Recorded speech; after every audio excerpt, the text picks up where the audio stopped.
good.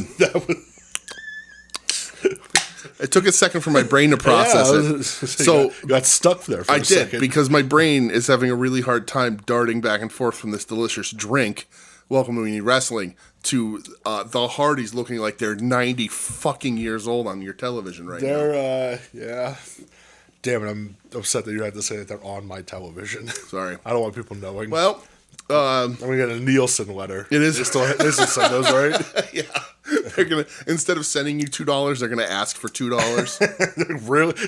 Really? Yeah. This is what you're watching? Yeah. So, welcome to We Need Wrestling. I'm DJ. That's Brett. Hello. We are change of venue, which happens on occasion. Mostly when my once house, a year? Yeah. Once around the same time every year. The compound is not friendly to Brett. I'm a yes, menace. Right. So terror. So I come down here, and it's fun. Come down to beautiful Hanover Township, Pennsylvania. That's right. And we eat from the new Taco Bell. We're 3 blocks away from where At Odds with Wrestling is currently. We should have just went and recorded this down at Joe's That would house. be hilarious. We just go and knock on the door. Just sat in Joe's pool and recorded this the whole time. Right? He'd let us. He would. His pool's open. We'd be electrocuted, but he'd allow it. He'd be fine with it. It's so fucking funny. Like, all right, so TNA Impact is on my television. This is gonna screw up the entire order of this fucking show. I'm not even gonna ask how you are yet. We're gonna talk about TNA wrestling right now. We have to. The main event is on. My brain will be much more settled in the next 13 minutes. But you have to understand this. Well, man, it restarts in 13 minutes. They replay it right back. They sure do. Of course they do. I checked the guide before, and I was like, "Oh yeah, they definitely do that." Jesus, because they used to do New Japan, but yeah. they got rid so of now that, they just All right, so we sat here. We had a delectable Taco Bell meal. It was quite delicious, and a succulent Taco Bell meal, if you will. And we watched off my penis. some YouTube stuff. I did not take my hand off of Brett's penis. Jesus and Christ. We watched, what's the show called? Impact? TNA Impact. TNA brother. Impact. Which Cross the line, bro. I haven't watched in a really long time. Probably in about a year since last time you were here. The main event right now that's happening as we record this is the Hardys against Top Dollar, who isn't called Top Dollar here. No, he's AJ Francis. Right, great name. And commercial. And Casey Navarro, who, as I said to you, this started, was Vinny Pacifico busy. He just didn't pick up his phone. I didn't recognize the area code. He was like, I don't know that area code. I'm not answering. But we watched basically an entire episode of TNA. Sure did. And I got things to say about it. So that's we're changing everything up. I'm very sorry. Getting right into it. I'm going to pretend like this doesn't happen as soon as we're done talking about it. But we watched it, and I just said to Brett that if this wasn't on Thursdays when we normally record, I would probably cover TNA every week because this show is a goddamn fever dream. Every second, it's a mess. Something worse happens. Yeah. And I'm like, how is this a thing? We literally went from one segment to the next, and your response was just, "Is this fucking real?" Like Alicia Fox came out with Tessa Blanchard, and I was like, "What is going on?" Yeah. I was so confused. It's like they got time machines, and it's as if they were building a Bill and Ted-esque school report on shitty wrestlers from days past, and they went and collected them all to put this show on. Because I saw Alicia Fox, and I was like, "Oh, TNA let you drink on the job." Yep, that's the truth. So John Schuyler was on this fucking show. Leon Slater's cool. Leon Slater was good. Indy Hartwell is here again. AJ Francis. Killer Kelly. Killer Kelly, well, that's a conversation we'll have privately. But Killer Kelly, you want to come on the show? Yeah, shout out. Yeah. But Tommy Dreamer. Tommy Dreamer's belly, because Mance Warner barely was able to. Mance Warner suplexed Tommy Dreamer on the ramp. Yeah. to defend the honor of Steph DeLander. Does that sentence sound like it's real to you? It does not sound like it's real to me. And both of us had a hard time counting Tommy Dreamer's fucking ponytails. Yeah, I don't know how many he has. It's very strange. It's whatever it is, it's one too many. Yeah. The Iconics. The Iconics, right. Yes. I was waiting for the Ascension to show up. And Sammy Callahan. Oh, yeah. Butterball Sammy Callahan. Matt Cardona is feuding with Brian Myers in the system. I guess so. Did he ever get a tag partner? Wasn't that supposed to happen on the show? They set up for next week. You're going to have to come down next week. Oh, it's next week. Yeah. Well, you never know. Well. It's going to be Jimmy Lloyd. Oh, yeah. Broski Jimmy Lloyd. Who else likes Broski enough to tag team with him? Drewski's on TV. Fucking insane. Yeah, this is a fucking fever dream. It's so bizarre. How bizarre. How bizarre. OMD, brother. What the hell has happened on the show? John Schuyler. Yeah. The 841 match. What the fuck? Which you had to explain to me, which is a brilliant idea. The 841 match is straight out of Russo's book.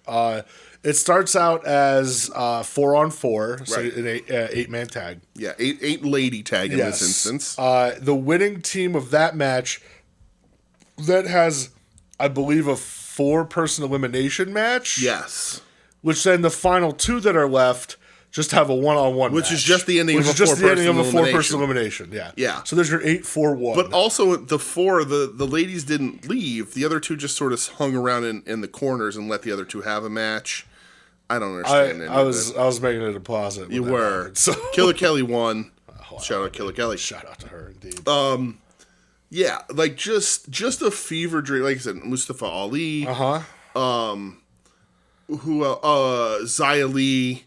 They showed from the pay-per-view. Clips of her with your girl Ash by Elegance. Right. Oh yeah, Heather by Elegance is hurt. She chipped a tooth. Oh yeah, it was on the official injury report as a chipped tooth. She's cleared for action, but then she's not on the show. They ran a fucking injury report segment on this show that has a graphic and emotion introduction. As a goddamn sponsor. Right, and it was Heather by Elegance. I don't know who the fuck that is. Heather Elegance had a chipped tooth, but don't worry, she's cleared. She got cleared for the other guy had bruising. Bruising, literally bruising. Cleared. Yeah. And there was the third person I don't remember, but it they was were also cleared. Tessa Blanchard with a sore jaw. Right, yeah. It's she was talking too much racism. Yeah. She was not cleared of being a scumbag. Yes. No matter how much Alicia Fox listen, and Red Velvet wants us to believe big target, too, to get hurt. That fucking right. That looks like half a fucking moon. Yeah, I know. She looks like Mac tonight. I know people say Tully's her dad. Where was Jay Leno, though? Right? Because that fucker is Who's her mom? Baby doll? I have Jezebel. Yeah, this... I gotta find that out. TNA. Who is number 2 promotion? The number 2, yeah, the number 2. Number 2 for shit. Yeah, it's I don't know. Like I said to you, I feel like I'm white trash watching this. I don't know. It's entertaining because it's so bad. Sure, yeah. Like, well, and I said this to you perfectly. If you ever get down on AEW, yeah, throw in an episode of Impact, and then let's see how you feel. Yeah.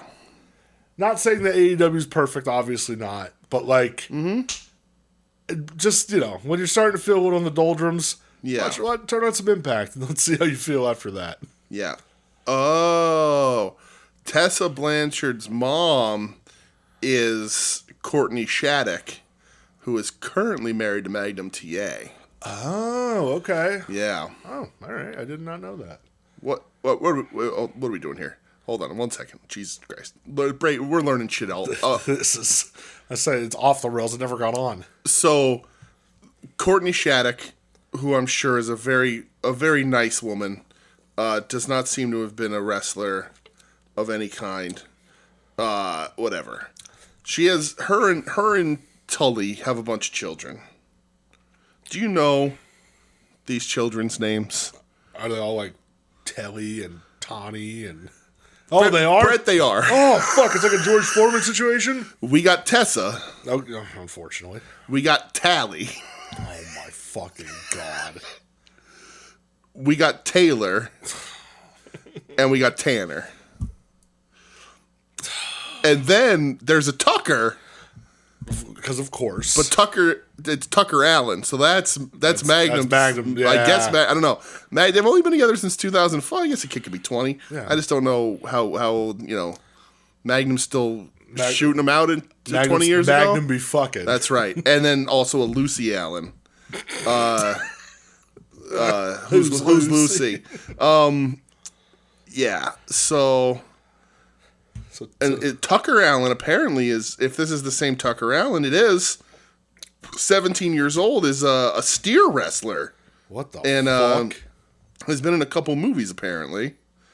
So there you go. A steer wrestler? Yes, like wrestling steers. Yeah. Yes. What in the fuck? Yeah, he's like a rodeo guy.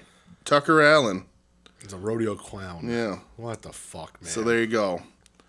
That's wild. Courtney Shattuck. Good for them. Holy teeth, lady. Let me see them teeth. Wow. Holy shit. Yeah. You tweet that out with no reference. There's a couple kids in it too. I guess it's an older picture. There's I'm assuming Tucker and Lucy. Who's Lucy? Right. I'll crop the kids out. Yeah. So you can see the one kid's arm's still in it, but that's it. Yeah. So when you listen to this, you'll know why from the account. There's this picture. But TNA's been a trip. It sure has. It is very, very genuinely a wild product that has almost no redeeming value whatsoever, outside of the same value that I get from watching something like Fried Berry. What a movie. Never watch it again. And I like Fried Berry more than I like this. Yeah. And also, the one guy from Fried Berry died the other day. Rest in peace. Oh, did he really? The guy who was in, well, not Fried Berry himself. Okay, because that'd be very upsetting. But the guy who was also in Street Trash, the fat, bearded guy. Okay. He's like the doctor, wherever he was in, whatever the hell he was in the remake Street Trash. He passed away the other day. Oh, well, that's sad. Listen, I don't know what else he was in, but he was in Fried Berry, the remake Street Trash. And honestly, what more could you want? But that's hell of a filmography. Yeah, I cannot recommend Fried Berry, but also you should all watch it once. Yeah. One time. Just once. Just once. Well, this is perfect because this leads me to a question that I received. Oh. You don't have to play it. Oh, thank God. This is from Doug. Oh, Jesus. All right. What's up, Doug? So, Doug asks, what is penis music? Is there a pro wrestling equivalent of penis music? Did this lead into the... How did this... What? I don't fucking know, man. So not cock rock. No, penis music. Penis music. Yeah. So he needs us to define penis music. Yeah. And then asks... What's a pro wrestling equivalent of penis music? Okay. So, like, penis music... So I have the pro wrestling equivalent... I have a pro wrestling song that I feel is probably penis music. Okay, what would that be? The American Male's theme song. Yeah, it's a bit penisy. It's all, you know. So, like, penis music, to me, it's like Theory of a Dead Man. I don't even know what they sound like. I couldn't tell you. What's another one? Who's saying that? Hinder. Lips from an Angel. That fucking song. Couldn't tell you what it is. Buckcherry. No. That's penis. No. Hey, you're a crazy bitch. All right. Yeah, won't you fuck so good, I'm on top of it. Yeah. That is the definition of penis music. I guess that's true. See, but I think that's more... I guess it's not cock rock, because cock rock is sort of like hair metal-ish. Yeah. But, like, I guess for me, like, cock rock...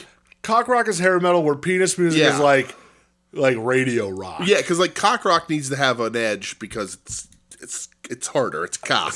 Yes. And a penis is... It's flaccid. It's a limper sort of thing. Yeah. Yeah. Like... but it's not like it's going to get you laid. It's like you're... No. Yeah. Like, what would be a band that you're like...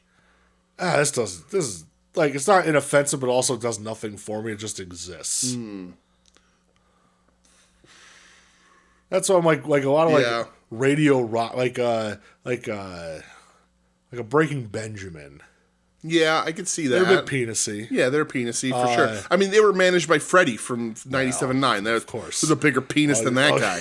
Not has a bigger penis, who is a bigger penis. All you pea shooters and slingshots. Who can forget? Trapped? Trapped is definitely penis music. Yeah. They're also like MAGA music. Yeah, they are. It's fine. Daughtry. Yeah. That's for sure. You can black out all your tattoos you want, pal. You're still penis. pretty much like anything Catatonic Youths posts. Right. That's very right. That's music. pretty much it. Yeah. But who is the pro wrestling equivalent of penis music? A wrestler that's the equivalent. It could be a wrestler. It could be a promotion. Okay. TNA. Well, so yeah. So as much as he wants to think that he's a cock rock wrestler, Dolph Ziggler is very much a penis music guy. Yeah. He wants to think that he's like a hair metal, I'm going to join Steel Panther one day, but he's not. He's a penis. Yeah. He's a penis. Like Ryan Nemeth. 100% penis music. Absolutely. He is the penis of professional wrestling. Jesus Christ. That can go so many ways. Yeah. Master Watto? No. You don't think he's penis music? I think he's below penis music. What about, like, Yo? That could be. Yeah. Because especially in the Ziploc, he already looks like a condom. Yeah. God bless. Like, Master Watto's like the micro penis of professional wrestling. Yujiro Takahashi. I mean, that's the Tokyo Pimp. We don't even talk about him. He's just a Ken doll. It's just smooth. Oh, my God. Elias. Elijah, thank you very much. Sorry, Elijah. Are they recapping the show we just watched and then putting it back on TV? No, there's Trick Williams again. Yeah, no, they're just replaying. Okay, Jesus Christ. I'll turn the channel. I don't know. We'll get this off. Kip Sabian. Oh, Ed's real sad now. I know, because I don't out of the list of people we just named. Yeah. I like Kip Sabian more than any of them. Doesn't mean I like Kip Sabian. I'm just saying I like him more. Yeah. But he has that sort of he's the penis music look to him. Yeah, especially when he had the white hair, because it looks like he dyed his hair back a little bit. He's this blonde week. again. Yeah, but the white hair, walking around with a dumb box on his head. That's very penis music. Yeah. Yeah, I agree with that. Mm-hmm. Thank you, Doug. Yeah, and also the American males as a whole, but not post American males, but like specifically while they're in the, like Buff with the bouffant when he had the hair, the brown hair that he was puffed up. Now, which of these two bands would you refer to as penis music? Okay, Tool or A Perfect Circle? Oh, because they both have elements of like penis music. Like Maynard is definitely like a masturbatory artist. Like he definitely jerks himself off. See, and there you go. There's definition of it. Oh my God! But like Tool's fine. Yeah. They just got kicked off the last Black Sabbath show by Sharon, I think. Oh, they were the band that got kicked off? So, yeah. You see they're live streaming that? Yeah, because everybody wants to watch Ozzy die. Yeah. It's going to be July 5th at 10 o'clock in the morning. Oh, Kev's birthday.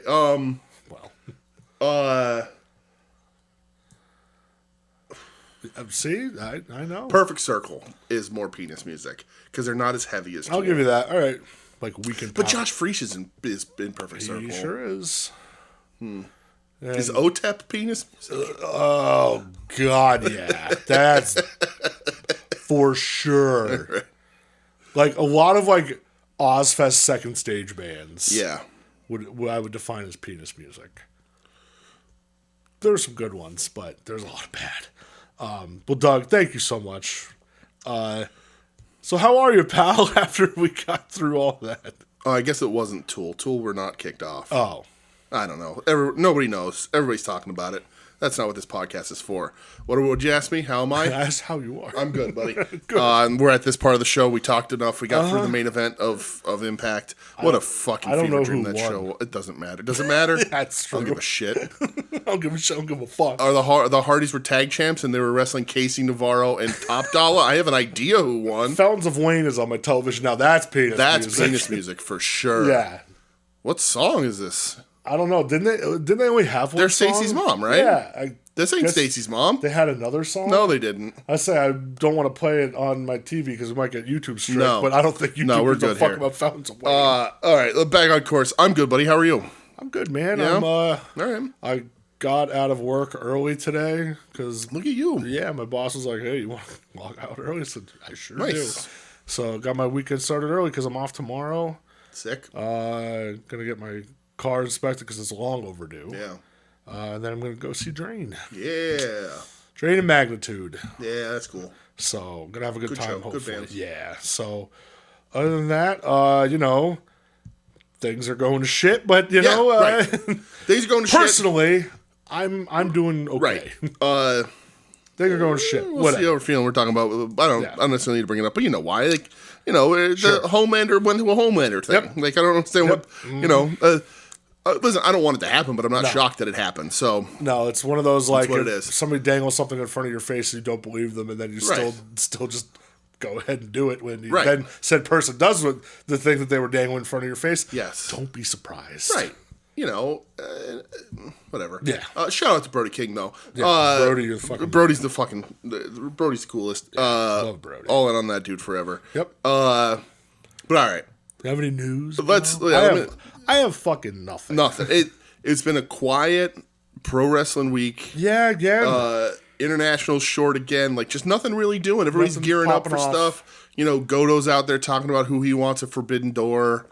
And I like those options. He get any of the three he said. It was an Osprey. Osprey, Shibata. Yeah, I think they should do Shibata, but good options all around right there. Well, since you bring that up, before you get to the news, we have another question. Do I got to play music? No, you do not. Who's sending in these fucking questions? This is from first time, long time, Kenny. Oh, what's up, Kenny? As Kenny wait, says, whoa. Kenny. Buddy, baby, booby. I love you. Bubula. I'm excited. I think we're going to be seeing you at Real Rumble next month, I think. I believe so. I'm really excited for that. I'm going to give you a hug. Well, what the fuck's this Osprey stuff?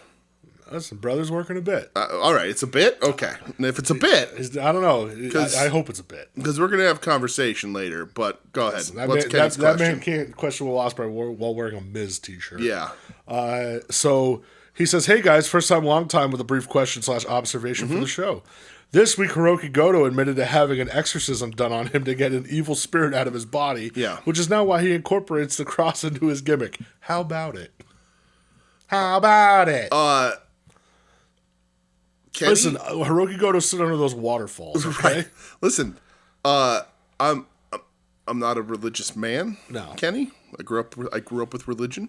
Still have a little bit of that guilt in me. You're not a religious man. No. But it worked for Goto, right? He's a world champ. I mean, the dude's been in wrestling for 20 years and didn't get his first title run until 20 years in. I still have a strong case. Let that fucker hold the Wrestle Kingdom. Right. So, like, can we talk Ishii into getting an exorcism? Oh, dude. Listen, Ishii gave a little hug this week. I know. That might have been the exorcism. Listen, what an adorable moment. Tony Khan's like, I want to start the women's tag division. No, you need an intergender tag division and just have Willow and Ishii take it the fuck over. Agreed. But yeah, I mean, I can't, and again, honestly and genuinely, you do you. If you're religious, if that works, you believe in it, that's awesome. It makes you happy, helps you get through your fucking day. Whatever that happens to be, do your thing.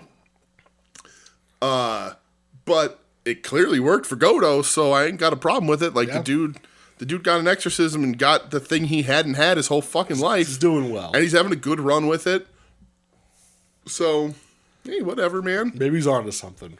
Maybe he is. Maybe we should have a live exorcism. Or maybe by exorcism, he just meant he convinced New Japan to untether him from Yoshihashi. He went to a priest and he was like, I have this little demon. Yeah, he got sick of looking at that stupid face. Right. He's attached to me and I can't get him off. What do we do? He looks real confused. Yeah, he looks real confused. Everybody around me thinks I need to get rid of him. They don't like him.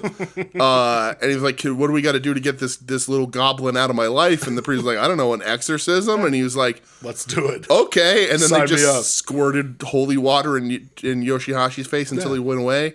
That's not true. I like that's Yoshihashi. Exactly how you just admitted to liking Yoshihashi. I mean, Yoshihashi Fisherman had a really good run. He did, and he had some surprising good. He matches. Got better. I don't hate, maybe not liked, but I don't hate him. How many of his G1 matches are going to watch this year? Is he going to be in the G1 this year? I believe it. Who else is in the G1?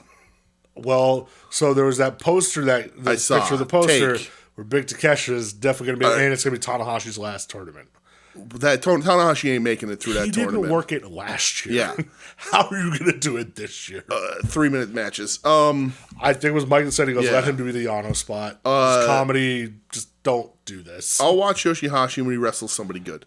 Otherwise, I'll let Juice Robinson literally fucking kill him and send him back to Lawson's. He slurped his Yoshinobu through a straw. But I like Yoshihashi better than I used to. Yeah. Because of the Goto. He got the Goto rub. Yeah. So. Well, Kenny, thank you, Kenny. Thanks, Kenny. News? Get wrecked, bots. News? I do. Oh, I know news that you have. Yeah? American Gladiators that is the first 3 things when I Google Pro Wrestling News. There you go. Do you want the news from WrestleZone, WrestleView, or ProWrestling.net? I hate all of those. Okay. I'm gonna go WrestleZone because it's the first one. All right. The new American Gladiators reboot has a big pro wrestling influence. The Hollywood Reporter announced new details about American Gladiators reboot, including 5 pro wrestlers who were part of the cast. Eric Bugenhagen. That's Rick Boogs. Rick Boogs. Right? I mean, that guy's just a walking steroid at right. this point, so I'm all about it. That's the perfect fit for him. Yeah. I think that's awesome. He's going to blow his fucking knees out He again. absolutely is. The guitar ain't going to help him. He can't move. Michael Wardlow. Oh, his first name's Michael? I guess so. Yeah. Right? If you could, what would you have thought a fitting first name for Wardlow was? Wardlow? Jerry? I don't know. The Wardlow Jones? Yeah. Jerry Wardlow. Yeah, Jerry Wardlow. Yeah, Jerome Wardlow. Jesse Godders. He was in TNA, wasn't he? Mr. Spectacular. That's such a bad name. Oh, my God. Yes. Jessica Rodin. I don't know. The Ultimate Athlete J-Rod. I don't know who that is. No idea. And Kaylee Latimer. That's Camille. That's Camille. She's married to Tom Latimer. Yes. Who's a giant scumbag. Right. Cool. The new season will feature 16 total gladiators, 8 women, 8 men. The 16 gladiators will have classic gladiator name. Oh. So they're giving them fake gladiator names. I hope Wardlow's is just Wardlow. I hope so too. Just keep it as Wardlow. It's really funny because like they're still wrestlers and we're going to know who they are. Not everybody knows though. I guess, but where the fuck is what's American Gladiators going to be on Amazon Prime? Maybe. Like Tubi, where's it going? The series is hosted by The Miz. Yeah, so there's 6 wrestlers. Right. Did they announce what it's going to be on? I don't know. The new Amazon Prime. There you go. See that shit? You can watch that right after watching Mr. Beast or something. Mr. Beast fuck around playground. Yeah. So, crazy. Oh, so Wardlow, that's why. So it says here that Fightful said that they heard that this was the TV project Camille was busy with. Yeah. And they said that Wardlow is healthy. And they had plans to return him, but then he took this deal, and they said if we return him, he has to be off for the summer. So why take him off? Why bring him on TV for 2 months just to pull him again? Makes sense. So there you go. Man, they really missed the momentum with him. And this article was written by Bill Pritchard. Twice. Let's see. You mentioned the last name of Pritchard. I have a Pritchard story later. We're going to talk about somebody. Okay. Yeah. James Storm on why he never signed with WWE because he wasn't offered a full contract. Right? Yeah, because that's fucking why. I remember when he did a couple NXT dates and that was it. Yeah. Let's see. The Cowboy. Everything's about stuff that's happening right now. TNA's coming to Pittsburgh. Yeah. Luke Gallows has a promotion. Oh, Lariato Pro. Lariato Pro gets a broadcast deal. What the fuck? I saw NWA's going to Roku. Going to Roku channel, Jesus and Roku takes a large cut of that. I'm sure. Luke Gallows promotion, Lariato Pro, announced it recently got a broadcasting deal. It signed a deal with STGN 49 Media Group. Its first taping will be Saturday. I remember... Well, apparently it's been running for 8 years. Yeah, so I remember Lariato Pro because the tag titles were the LPWG tag titles, and they just looked like the IWGP tag titles. I was just like, you sick fucker. Yeah. But I also think they book guys like Laser, so that's funny. Oh. It doesn't say anywhere what this means. STGN 49 Media Group has been broadcasting family-friendly content since March 2017. After going through major changes and rebranding, television executive Eric Mitchell stated the timing and partnership with Lariato Pro Wrestling will be essential to the growth and mission of both organizations. STGN 49 is distributed on Roku, Amazon Fire Stick, and Turkish television. Oh, good. That's with visibility in 33 countries, from Mexico, Sounds of Freedom, Russia, United Emirates. It's a loud one. My windows are closed. It is. Loud. And including the U.S. and Canada, and will soon add Nashville, TN Channel 49 on Comcast. Cool, bro. Lariato Pro Wrestling will be hosting their first live television production-themed event, Heat Wave. I don't think you could have that one. In Dublin, Georgia. That one might have been taken a while. Well, here's the Lariato Pro Wrestling Guild. Yeah, that was the G part. Get ready, Dublin, Georgia. The summer's about to get scorching hot. On Saturday, June 14th, that's this week. What the fuck is up, Dublin, Georgia? LPWG turns up the temperature with Heat Wave, a red hot night. They don't sponsor the show. I don't know why I'm giving this much airtime. What is are you covering this? Yeah, what's happening? A red hot night of hard hitting action, unforgettable moments, and world class talent. I'm willing to bet this is the last time we ever talk about them on this show. Bell time is at 7:30 for you in the Dublin, Georgia area. Massive main event. The LPWG Heavyweight Championship Triple Threat match. Jesus Christ Almighty. Oh boy. Bryce Cannon, the champion. I don't know who that is. Versus Matt Hardy. Oh boy. Versus QT Marshall. Oh God, talent everywhere. Three forces collide in a battle for championship supremacy. Will the champ Bryce Cannon hold his ground, or will a new king rise in Dublin? Featuring the Good Brothers, Matt Hardy, QT Marshall, Bryce Cannon. All of these are very obvious. John Schuyler, Dax Anthony, Fry Daddy. What the fuck? And more surprises to come. This is more than an event. It's an experience. Bring the family, bring the noise, and be part of the chaos as the stars of LPWG bring the heat. Oh my God. www.thelpwg.com. I like that LPWG was already taken. That's fucking hilarious. I need to know what Fry Daddy looks like, though, really quick. You're going to Google Fry Daddy, and you're going to get one of those little, countertop fryers. Oh, I'll buy one of those, too. That's what a place we used to go for chicken wings used to make them. It was a Fry Daddy. Maybe they're just going to have fries there. Maybe that's what they were advertising. That's all it is. For some reason, Bare Naked Ladies is on my television right now. It's been... Fry Daddy was on Dark. Oh. There you go. Fry Daddy. I don't know. I don't remember him. Nope, not a clue. Fry Daddy. All right, Fry Daddy. You do your thing. Shout out to Fry Daddy. All right. Hold on. Let me go back if there's any more... that took a lot of time, but that's all right. We got it. We got one thing we got is time. It's true. NWA announced a streaming deal. We said that. The Rock says something. I think we're good there. The aftertaste of this monster Viking berry tastes like a cherry cough drop. Oh. I don't think I like this. Okay. Yeah, I think I'm good on that flavor. That's yeah, it's out of the punches. I don't really love them that much. Not good. Billy Corgan says the NWA isn't for sale and WWE hasn't asked. Why do so many fucking people be like, just bring up the WWE? It's just what they always They're do. not going to, no shit. What do they want to buy? Yeah, I don't know, man. You don't have rights to the NWA footage. That's all on fucking YouTube now. You own nothing. Yeah, you own zero. The current All Japan owns more than you do. WWE isn't asked to buy the NWA. They own the NWA. You're different. Yeah, they own what actually mattered for NWA. Unfucking believable. Yeah, that's Billy Corgan. If you didn't have Boogie Woogie Man in your company, you weren't the NWA. You know what I mean? Is he still there? What's he doing now? What's Boogie Woogie doing? He's retired.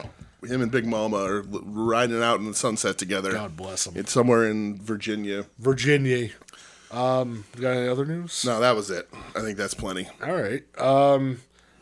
Let's get into wrestling that we watched. Okay. So, a little outside the box from the huge. Watched one match from GCW this weekend. Oh, yes, we did. This was their survival weekend. I did not watch anything from Tournament of Survival. Although Shotzi Blackheart returned and wrestled a death match against who? Matt Tremont. Who? The Black Abdullah the Butcher. Thank you very much. I can't do a fucking Abby impression, but oh my god! Did you see the pictures of Abby this weekend at the convention? Yeah, popping his teeth out. Yeah, what goof! What a wild picture! What a silly man! Kevin Nash, Bret Hart, DDP, Abdullah the Butcher, and there's somebody else in there too, I don't remember. But yeah, so watch the match from Cage of Survival. Yeah, me too. This was the first match on the card. It was Slade. Yep. Versus Bear Bronson. Yeah. Bear Bronson's first match, like outside of his AEW contract, I believe. Yes. I know he's worked indies and stuff, but this is the first one post AEW. Yeah. And his first ever death match. Yes. Jesus Christ, he fucking went for it. Yeah. Oh, 100% committed. His back. Yeah. Was like a deep shade of red. It was gross. It was actually gross. It was gross. Slade is a psychopath. It's who Jon Moxley stole his current gimmick from. I'm pretty sure. I could see that. The look, it's it's not, but it kind of is. Yeah. Yeah. Dude, like Bear Bronson, not even a minute in this match, going through tubes, and his back was like, what a terrible, fucking gross, dude. Maybe the worst commentary team in the history of commentary on this one. This was real bad. We get what the hell is the ring? MLJ sitting down to the table with what's her name? Lindsay. Yeah. And they say, so like Bronson immediately threw what they call, were they Tokyo Towers or whatever they called them, of the light tubes.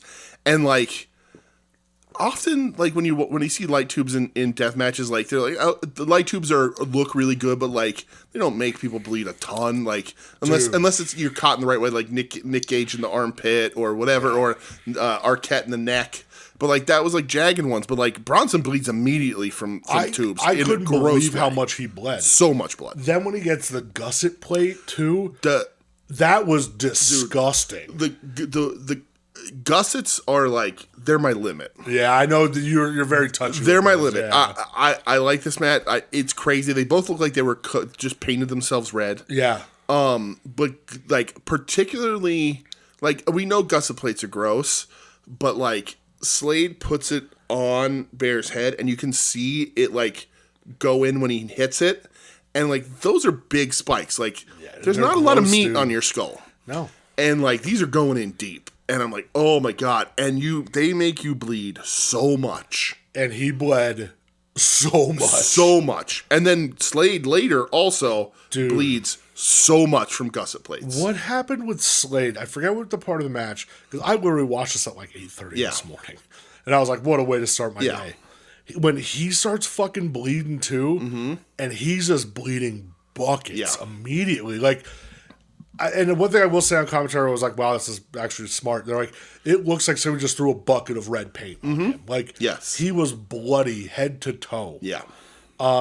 You had that, like, weird, like, cart thing on the outside wrapped in barbed wire with the light tubes that Slade drove into Bear Bronson. How everybody in the crowd wasn't covered in blood. I have no idea. Like, their own blood from taking that is insane to me. But the first couple minutes in the first light tubes, I was like, hey, Bear Bronson, welcome to the show, pal. Yep, you're going for it. Like, and he did. Yeah. And good for him. I got a little bit to talk about him when the match is done. But, like, this is a murder scene instantly. Yeah. Commentary gets uncomfortable. Yeah, you can tell they're a little like... at one point, like, they're like, oh, look, the glass. There's so much glass on it. It looks like sprinkles. And I'm like, shut up. Yeah. And then they get uncomfortable. Uh-huh. The dolly cart thing with the gusset, really, that makes them really uncomfortable. Yeah. Then the scissor lift. Oh, the Fire Thunder driver off the scissor lift through, like, a door. Yeah. Light tubes and, like, two janky ass tables. Yeah. And it was like a Fire Thunder, but it wasn't. It was off to the side. It was craziness, whatever. They replayed it a bunch of times. That bump was incredibly safe. It was, yeah. Looked great. Everybody flat landed, like really, really safe shit. This was crazy. Yeah. My favorite thing about this whole match, though, is that the whole time, from when they were digging for plunder, there was a reusable Wegmans bag on the apron. And I was like, I have that one. I have them. I take them to the grocery store with me every week. Hell yeah. So I was like, well, that's really funny. Yeah, but this is I mean, watch this. Yeah. For the ghouls out there, watch this. This is like it's intense. One of the best like American death matches I feel I've seen. It's crazy. You know, it really is fucking gnarly. It's just weapons and insanity. They do a couple wrestling spots, some lariat stuff, whatever, some suplexes. It all looks fine. Listen, there's a reason why Bear Bronson's contract wasn't renewed. Mm-hmm. And I do have a little bit of a thing from him. And I'm not trying to rag on the guy, like, go for it, man. Like, yeah, I wrote down, like, hopefully he does more. Yeah, if this is what he likes, do more. You know, he got that, guilty by association, sadly, with his former tag partner after all that shit that fucking scumbag did. Uh-huh. And Bear felt that he was, unfairly slighted. Right. And I get that, but there's no action for him as a single star in AEW TV. No. Them together with fucking Shenanigans Monroe, what's his name? Shenanigans Monroe. That's his name now. The guy in the frat with the Savage. I don't fucking know his name. You know what I'm Juice talking about. Jones? Yeah, whatever. Know. Jameson. Juicy Jameson? Dude. Jack Jameson. Sure. Yeah. He we talked through it and we got there. We did. They weren't going anywhere. No.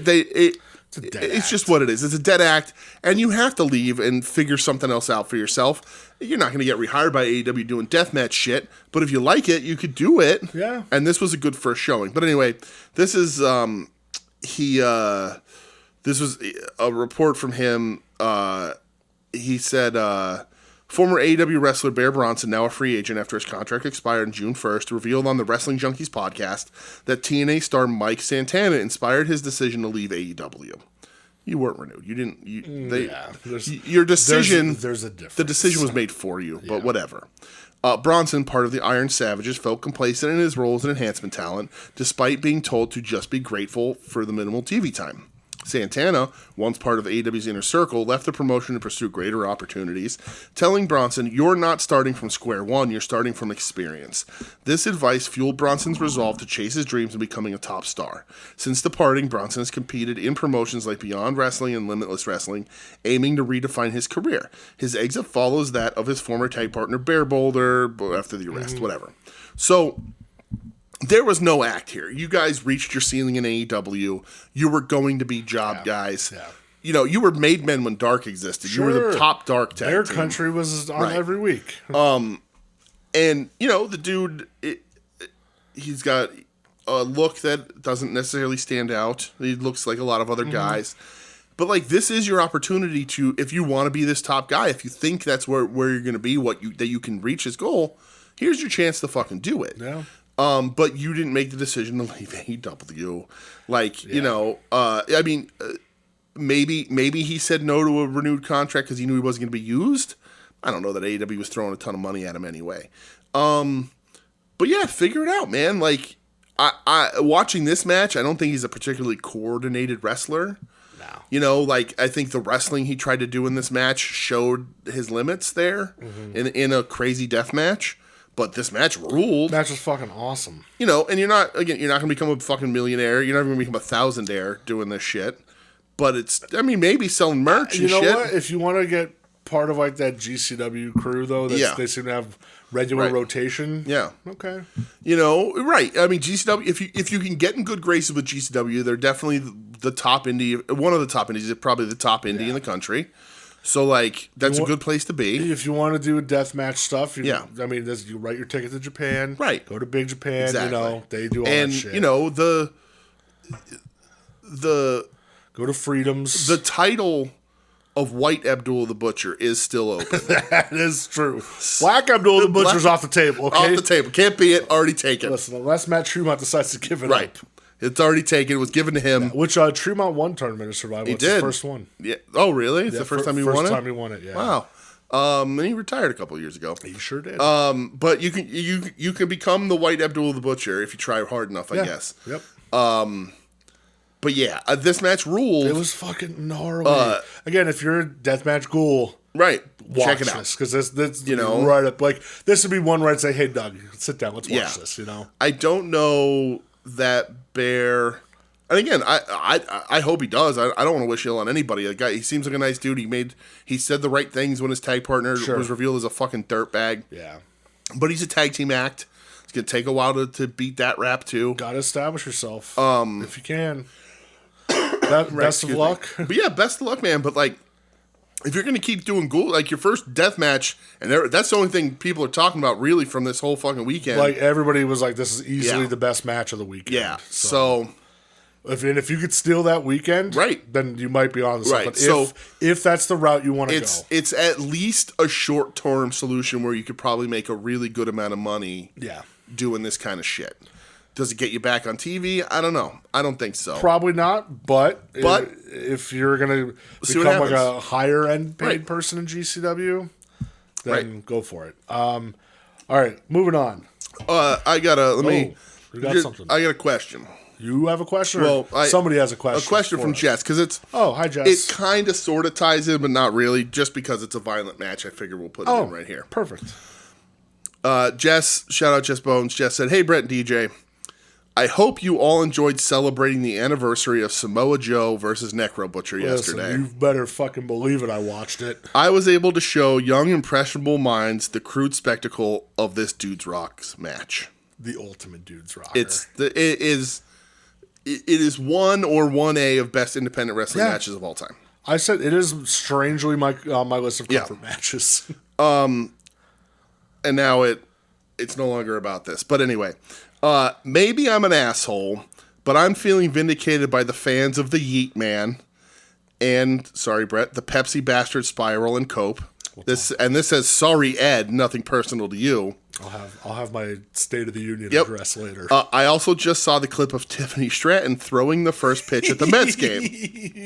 Baba Booey is vindicated after all these years. So hold your tongue. Hilariously, with how bad it was, and definitely isn't a distraction from appearing at a Trump propaganda rally. Oh boy! I mean, celebration of the lineage of 250 years of the arms of the American Empire. I mean, army. Oh boy! Jess, I love you. The question, finally. What's your favorite bad celebrity first pitch? Mine's the 50 Cent one. Hope you all had a good week. Sorry it's been a bit since I've written in. P.S. Please listen to Final Wrestling Place next week for a prepared statement regarding my previous comments on Lyra Valkyria. Jess, I love you. Jess, you're the best. We're not promoting Final Wrestling Place on this show to that level, though. You know what I mean? Let's cut that back a little bit, because Timsy's going to have a segment later that I'm going to have to bitch about, too. So let's keep that at a minimum. But your favorite bad celebrity first pitch is Baba Booey. It's fucking Baba Booey. It's number one. It's number one. It's the worst. Best because they spent like an entire week on Stern recapping it. Artie was like the peak Artie. He thought he was going to be so good, ruthless. Too. I watched Beer League last night. Oh, fuck yeah, dude. It's awesome. I love it. Dude. It's Baba Booey. Just because he practiced so much. Yes. And you can see Artie just laughing. Artie makes some... Listen, it was, 2007, 2008, whenever it happened. If you're going to go listen to Artie rag on it, be prepared to hear some words that you know may what not you're doing. like. Right. And some statements you may not like. It is what it is. It's Baba Booey. Just because of how upset Baba Booey was. I watched a clip. It's the fucking I watched best, the top 10 of all time. Baba Booey. And I barely remember. 50 Cent was on there. 50 Cent is real bad. Nolan Ryan, old Nolan Ryan, threw one real bad. And that was a shame. There was a couple other people I saw, but I don't know who they are. I just don't know the... Tiffany Stratton's from today is real fucking bad. But so many people, I'm not an athlete. I don't know if you know this about me. But I can throw a ball straight. It's a baseball. I maybe I don't clear the base. It'll bounce in. If you bounce it, whatever. But you're not gonna fucking airmail everybody's releasing these balls and they go left or right. I'm like, the ball is in your hand. You let it go when it's when it's front, not over here. No. Not over there. I've never thrown a ball where I've spiked it into the ground. Right, It's never happened. Let it here. I got a bad fucking shoulder. Right. We're not professional athletes here. At least not right now. But yeah. So it's Baba Booey, Baba Jess, Booey number is one. what it is. Oh, it's the fucking worst of all time. Thank you for the question. Fucking McKine. Yes. Oh, Baba Booey. Baba Booey, Baba Baba Booey. Booey, Baba Booey, Baba Booey. Fa fa fo hi. Fa fa fo hi. All right. Let's continue on with the wrestling that we watched. And just really back, seriously, it's the second day, just so everyone knows, because it is a little confusing. Tournament of Survival was the first day. Yeah. Cage of Survival is the second. First match on Cage of Survival. Yeah. I really genuinely recommend it. Go for it. Yeah. If you're in the Discord, I may have put a link up where you can watch on your local cable provider. Please, please, please don't do it at work, though, because the advertisements on this website are a bit much.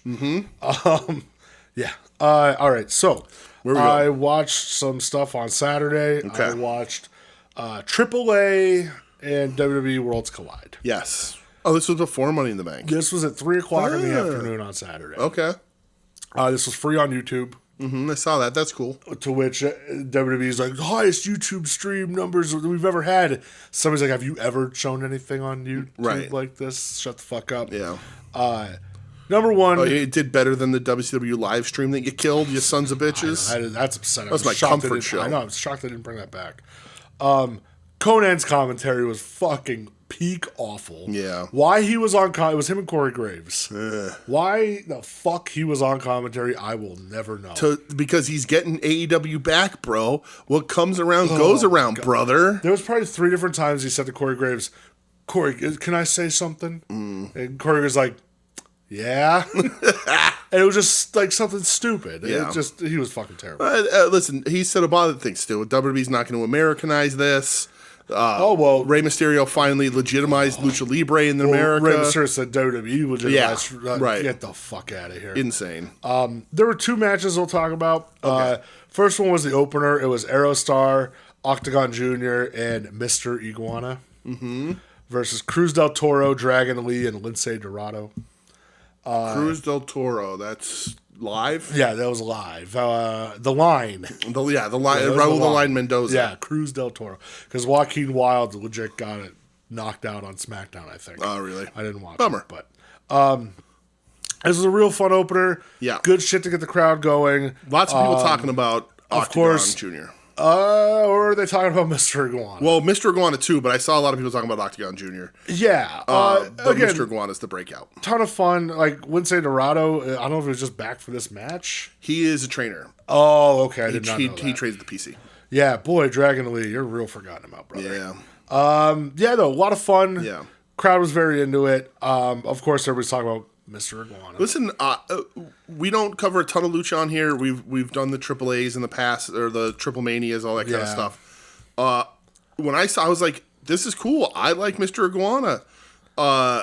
And everyone's sort of ragging on him now, and like, oh yeah, whatever. And I'm like, it works. He is probably the most WWEized of the guys there that you can get. Oh, for sure. Because, like, they had the spot where, let's say, Dorado's beating up the iguana puppet and gives it a Spanish fly. Right. So, it makes sense that the WWE audience has attached themselves to the man who comes out with his face painted with a children's puppet. Like... Jingle, jingle. Right. Like, the iguana just needed to have his car keys hanging out of his fucking mouth, and everyone would have, like... and I know that I'm saying that to the people who know that I'm saying that to, but, like, he's an accessible fucking character to their audience, which is the younger people, which is why their material a lot of the times is pushed to the way it is. But Mr. Iguana is fun and has a good look and stands out, and then they put a t-shirt up on the shop. Yeah. And now there's talks of him, like, joining the fucking company, which is going to be a 6-month run. Like I said, boy, Danhausen banking on getting signed. Right. And Joe Hendry. Right. Okay. But, like, good for him, Yeah. you know? But, like, it makes complete and total sense to me that the man who comes out and does things with a lizard puppet, you know. Yeah. After the match, Octagon gets confronted by Dom Mysterio. Dom, like, I'll tell you what, this is the strongest I've ever seen Dom look. Yeah. Like, he is, like, pummeling Octagon Jr. on the ground. And he gets in the ring, and the other guys are trying to get involved, and he's just swinging on everybody. Oh, really? I was like, I've never seen Dom presented this strong before. Yeah. It was fucking crazy, and it led to Dom beating Octagon Jr. in less than 5 minutes on Money in the Bank. Oh. Yeah. That's a shame. Yeah, it was like 4 minutes and 50 seconds. Cool. My nephew was fired up. He was so happy. No, so that's fine. He loves his dom. Did they see Mr. Iguana at all? No, they did not see Mr. Iguana. So they didn't watch Worlds Collide. Yeah. The other match we'll talk about was for the AAA Mega Championship. Yes. El Hijo del Vikingo versus Chad Gable. Former AEW talent, Vikingo. Yeah, that's right. Did you end up watching this? No, I don't watch it. No. That's a shame because this was very fucking good. It looked like it was really good. I just, Gable, the state of my house, I was like, ah. That's also true. Chad Gable, like, he may go down as one of the most underrated wrestlers ever. We're talking about Shorty G? Listen, leave him alone. I like him. I mean Gable's it. good. Like, his run with American Alpha, getting saddled with fucking Shorty G. If he was 4 inches taller. Yeah, he should have beat Sammy a long time ago for the Intercontinental title last year. Yeah. But like the run he's having now, and I'm not even talking about the El Grande Americano because that thing sucks, but like him in this match, dude, he is so fucking good. Vikingo, listen, like, he's a sight to see. His flips are incredible, no doubt. Like, the 630s that he does and the rope flip 540s or whatever the fuck. Like, yeah, it's fun to see. The best part of the match, Chad Gable, he does a moonsault off the top rope to the outside to Vikingo through a table. Yeah. It looked fucking crazy. Then he hits Vikingo with like a top rope sit out power bomb, which looked nuts. Yeah. Vikingo wins, obviously. Chad Gable's not going to win this. But big props to Gable. Having a match like this and then later in the night having to go do Money in the Bank. Yeah. And take crazy bumps there. Like, I fucking love Chad Gable. I think he is so goddamn good. And it's just, like you said, it's a shame he's never going to get that run. He's 5'8". He's just never going to get it. It sucks. So I just looked him up to see. But the match is fucking amazing. Yeah, people go watch it. Yeah, that's cool. I was like, it looked like it was gonna be really good. Yeah. So he's 39 years old. Yeah, which is crazy. But it says here he made his debut on, this is Wikipedia, the trusted source for professional wrestling information. It says here he debuted September 8th of 2003. I don't think he's a 22-year veteran. I mean, did he have like a match and then just go off, do something else? So the Wikipedia is very vague. One, that puts him at 17, his debut. He might have. Maybe. But it also says he was trained by Eric Cannon and Mike Quackenbush. I think that's true. Is it true? Yeah.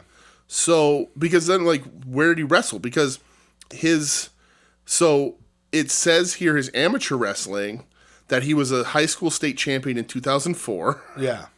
So Wikipedia is saying he debuted in 2003 as a pro wrestler. I think like that is true. And then it said he was in the 2012 Olympic trials. He progressed to the 2012 Summer Olympics. And then it says WWE, he started training in 2013 with the WWE at the Performance Center. Yeah, after he got out of amateur wrestling. Yeah, but then how did he debut as a pro wrestler in 2003 and trained by Quackenbush? He might have done but that's what I'm saying is like he might have trained then. Maybe. While still doing amateur wrestling. Because I know like he, a while ago, he posted like his old VHS tapes of like Best of Dynamite Kid and stuff. Like, because there's Wikipedia, again, the trusted source, right? Has no evidence of his pro wrestling career prior to 2013, other than saying he debuted. Yeah. So I think that is legit though, because I know he's like he's always been like a massive pro wrestling guy. Yeah. But yeah, dude, like people forget about that American Alpha run. Yeah. Dude, him and Jason Jordan were so fucking good together. Like, I remember the Ready, Willing, and Gable, like with the towel and stuff. Dude, he was awesome.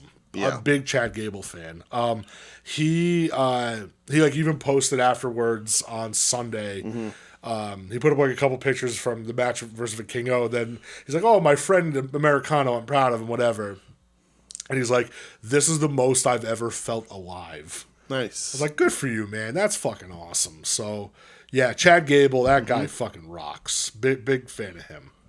I guess we'll move on to... There is an article here about when Quack was guest training at the Performance Center, and he commented that he really liked Gable and one of the most astounding performers he's ever been able to share a ring with. But yeah, it is very weird that the debut and the training by Cannon and Quack doesn't really have a ton of information that I can find while we're doing a podcast. So maybe other people in the network would have insider information on that. They might. Because like if he trained with Quack and Eric Cannon in 2003, that means he was around the same at like the beginning of, not in Chikara, but that was around the same time Chikara started. Chikara started in like 2001 or 2. So like, yeah, because on Cage Match it says, trainer Eric Cannon, Quackenbush, and WWE Performance Center. Interesting. But it does say singles wrestler 2003 to 2005. Huh. And then so he must have stopped and then did his Olympic wrestling, and then went back to it. Yeah, I would love somebody's got to know or have that shit. That'd be really cool to see. That'd be really cool to see. Like what gimmick was he pulling around when he was 17? The only other alter ego of a name says Chaz Betts. Oh, Chad Gable's not his real name. I learned that too. No, he said he took it. Gable's apparently probably Dan Gable, right? His name is Charles Edward Betts. He took Gable off after Dan Gable to honor him. So there you go. Yeah. So Charlie Betts is his real name. Yeah, but he's a hell of a wrestler. Yeah, so if you go to if you're on Cage Match with Chaz Betts, he has shit from back in 2003. For what promotions? MPW, Maryland, based out of Minnesota. Oh, so that's the Cannon. Yeah. So it's Cannon's him promotion. versus Eric Cannon. Okay, so there you go. Yeah. So Cannon's an underrated dude, man. Oh, absolutely. Like Cannon's impact on indie wrestling, and then eventually the people who transition to pro, the big leagues, the televised, is really, people don't talk about it enough. Cannon's really fucking good, man. Yeah, so there you go. Yeah. Perfect. Well, good for him. That's awesome. Yeah. Look at that. We did a journalism. Detective work. Yes. All right. I watched Money in the Bank. Okay. I have nothing to say about either Money in the Bank match. Yeah. Because I don't care at this point. Yeah. Naomi won the women's? Naomi won the women's. Seth Rollins won the men's. Okay. Whatever. Listen, how shockingly predictable. My nephews were fucking stoked during these matches. Yeah. Like, they're like, this is crazy. This is crazy. Have they not have this? Is their first Money in the Bank? First one, because the first pay-per-view they watched was SummerSlam. Okay, so they're coming around on the year. Yeah, so it's coming up for a year. They're fucking... Well, their ladder match, they probably haven't seen too many ladder matches, if any. They saw, like, the TLC match from SmackDown, which was still fucking insane. Right. But, yeah, they saw this. That's cool. Yeah. They were going... That makes sense, man. They were going nuts during them. I don't know if I have, like, a video of them where they're, like, jumping up and down. They're so fucking fired up. You should show them Sean Razor. They'd be, like, bored to death over that. You think so? No, I think they would love it. Yeah. They surprisingly like old wrestling. Yeah. Yeah. It's very weird. I love it, though.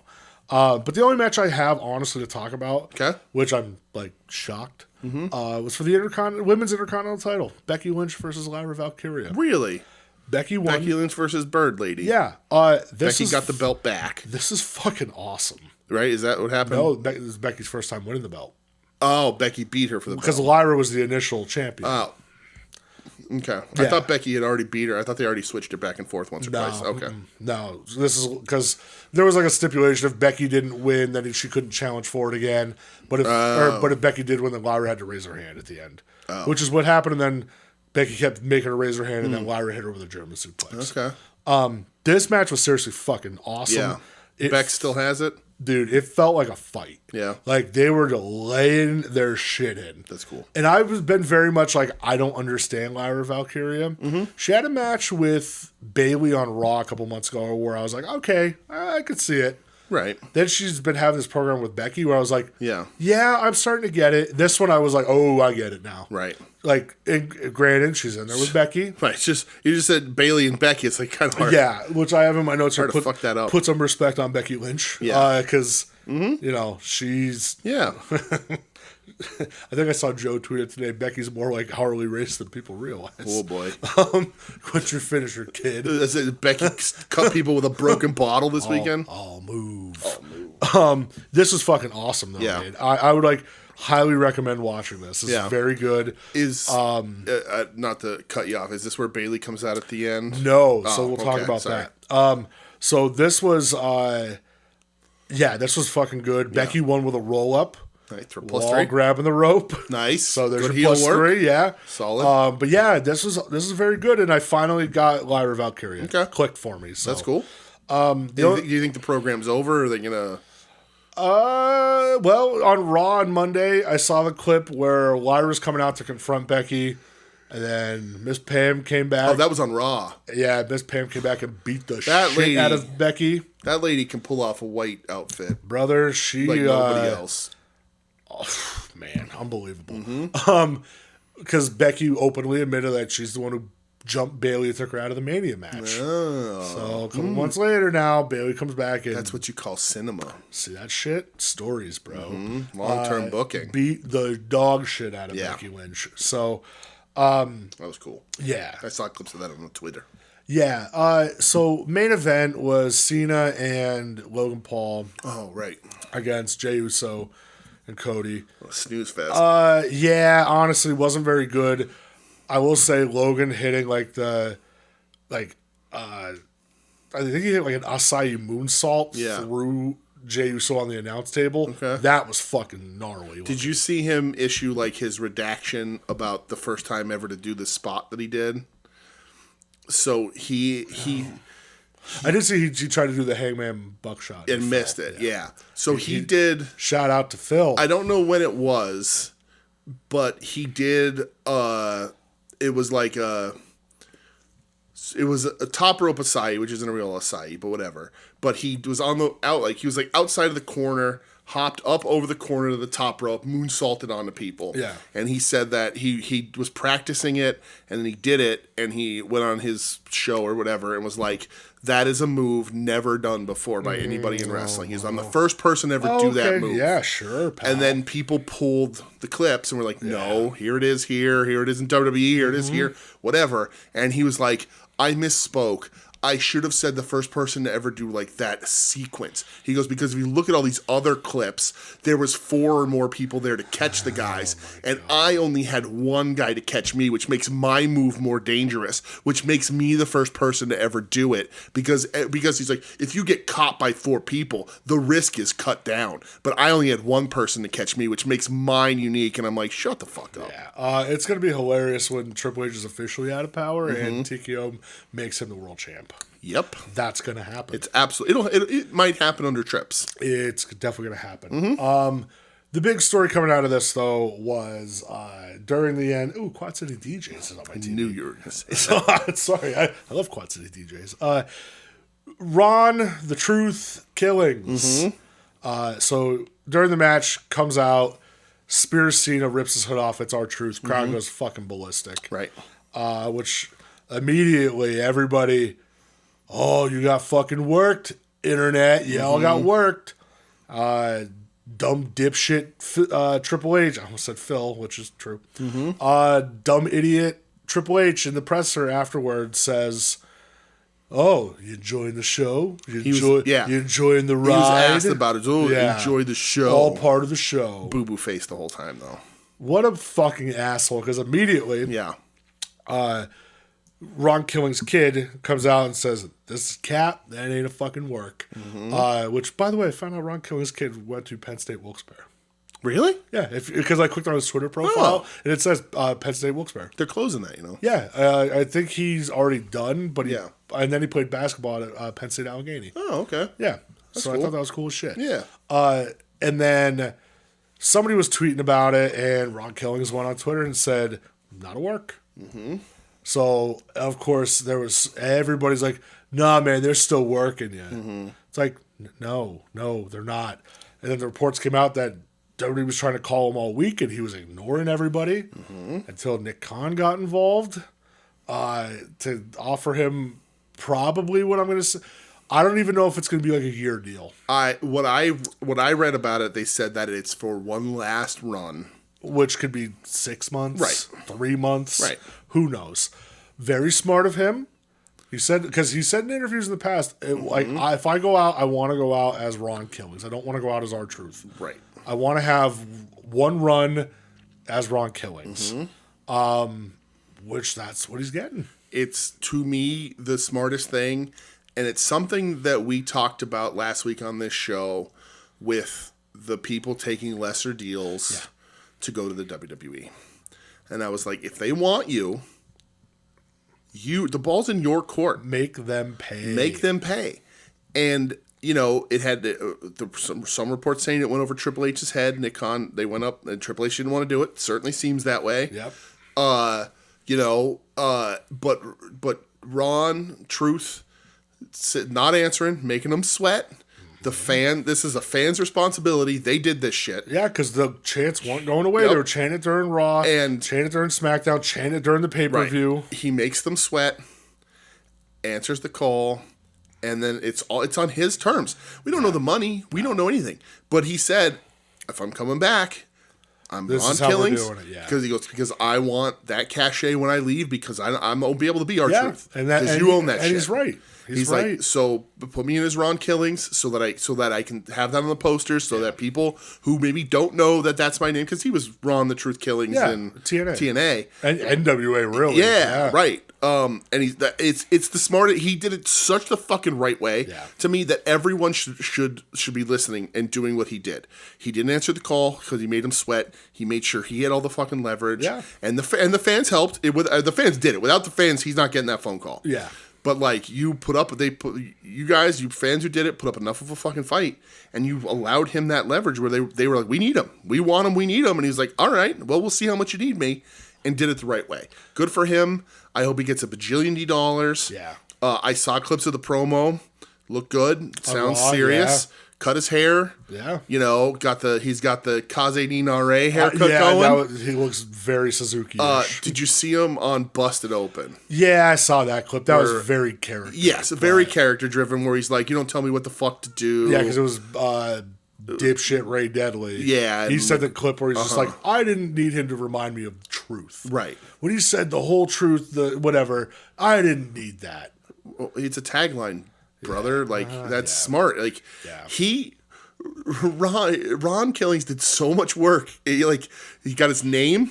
Yeah. He's got a contract under his real name, which he gets to fucking keep. Yep. He gets to go out on his terms. He gets to do a character he hasn't done in forever. In his first promo, he got a T-shirt that reminds you who he was, and is a tagline for him going forward. Like, he put in he got like 3 T-shirts. Of course, this dude has been in wrestling for 40 fucking years or whatever, 30 years. And it's funny too because they said because they put up a shirt immediately online, and they go, well, look at Rhea Ripley. She was wearing it on Raw on Monday. This is a work. And somebody goes, here's a picture of him wearing the same shirt in January. Right.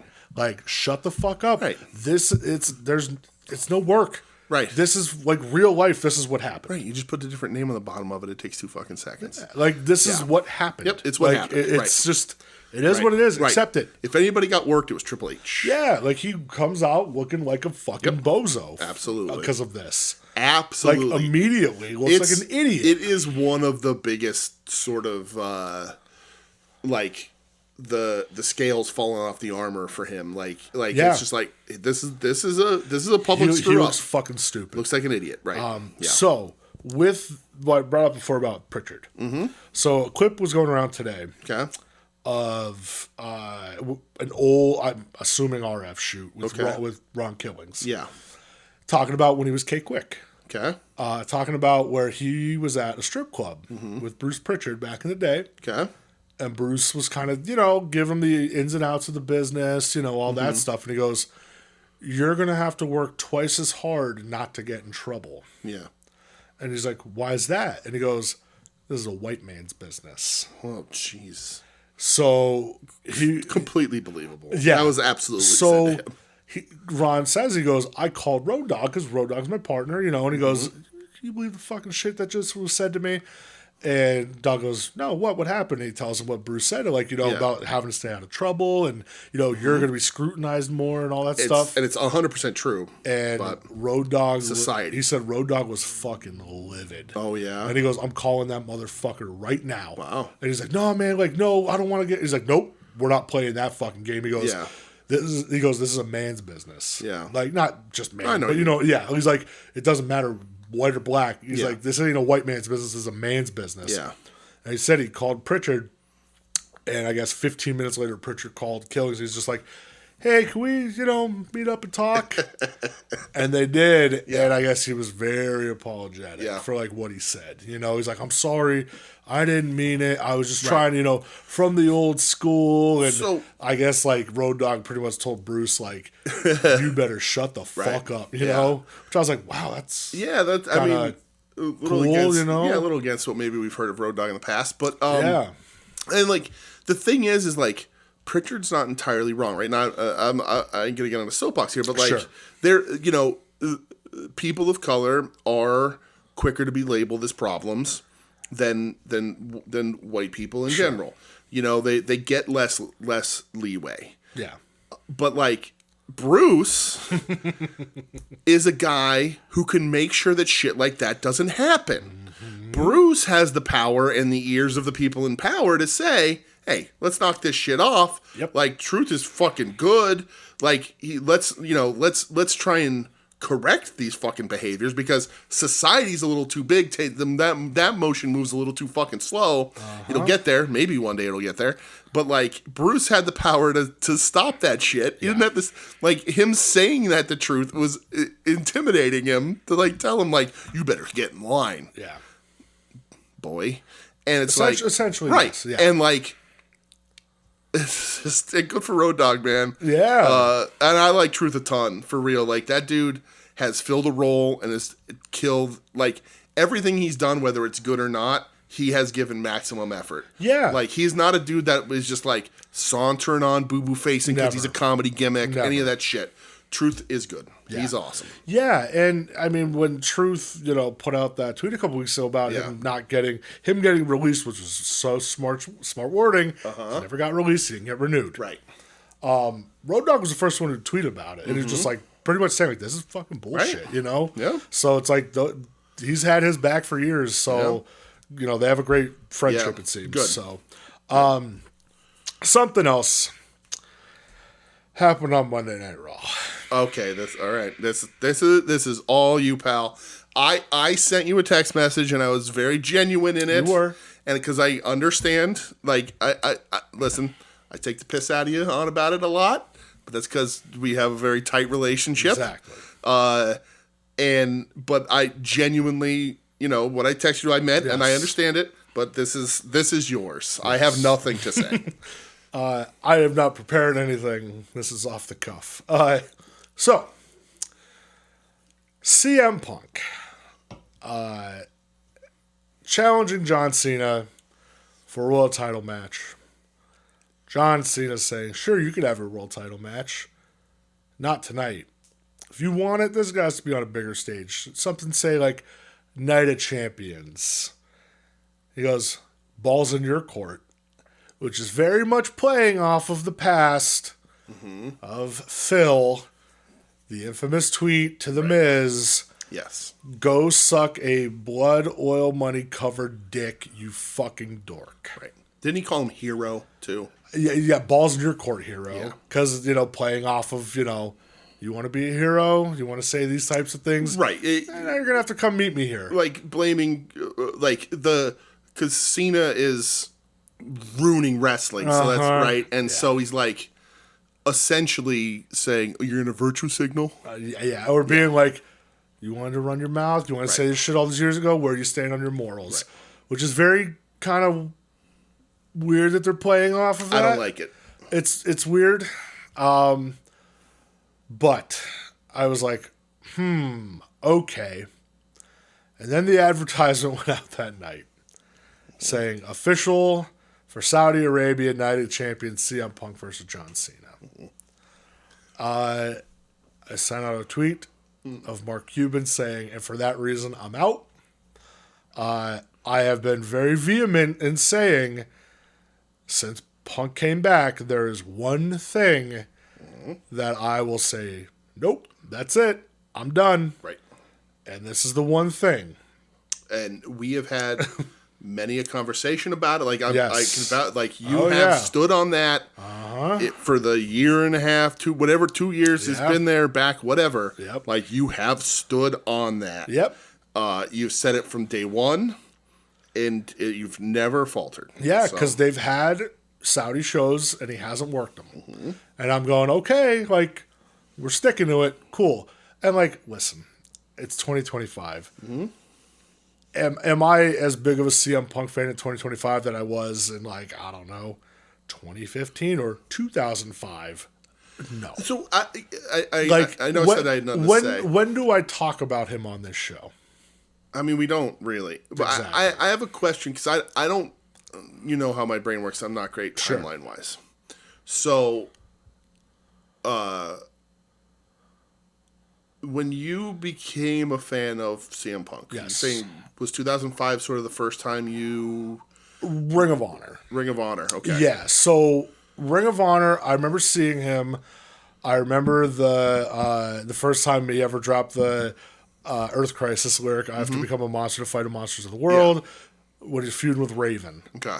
Because I was very much like reading the message boards, the ROH message boards. Right. Waiting to see the results after events, ordering the fucking pay-per-views from RF and High Spots, you know? Yeah. So Punk has been my guy for a very long time. So, if you see a stack of DVDs on my fireplace, the Summer of Punk DVD is there. So, because we've known each other a long time, and I'm not an Aaron business here, but like, were you claiming straight edge the first time you saw CM Punk? No. Because I don't quite remember. No, so we're working on 20 years of knowing each other, so I'm sort of things get missed sometimes. No, so I officially came straight edge. It was actually just past 15 years last month. Okay. Now I've been sober longer than that, right? But I officially claimed it. Okay. So yeah, I didn't know. And listen, he has literally zero effect on me. I know that. I'm not. That's there what I'm are some people that he fucking does, and it's very weird for sure. to me. But I didn't know, like, you know, obviously we've been into punk and hardcore since forever. Yeah. We've known each other. That's how we met. Yeah. But like, I didn't know if like your fandom of punk came from because you saw a guy who was, you know, you were straight edge and he was straight edge, and it was like, oh, because like, that's been his thing forever. Like that wasn't a WWE thing. That was the Ring of Honor. That was been his thing forever. Yeah. So I didn't know if you started to like punk because you saw that reflection of the same thing you were trying to do. Yeah. Or if it was before that. No, man. Like I always liked punk. Yeah. I always, you know, of course, like listen, like the hardcore, the punk rock, like equivalent. You know, it always came out to AFI, which we love. Came out to AFI, came out to Hatebreed, came out to Slayer, and like I was always like, he always like, repped that's that fucking cool as shit. Like, oh, well, who's this guy wearing like a Lars and the Bastard shirt? You know what I mean? Like that's fucking cool as shit because it's shit that I like. Yeah. And I always thought he was very good on the mic. I thought he could fucking out talk most people. Yeah. Like I love that Raven feud. I love that. You know, when he finally won the Ring of Honor title and, like, the story with the snake and the old man and, you know, like, I am the devil. Like, I thought that was, like, just amazing shit. Him and Samoa Joe, the fucking trilogy is, like, I still watch those and just, like, I'm goo-goo gaga over it, you know? Right. It's funny enough, the fucking shoot interview with Samoa Joe. Right. That's, like, we still talk about that all the time.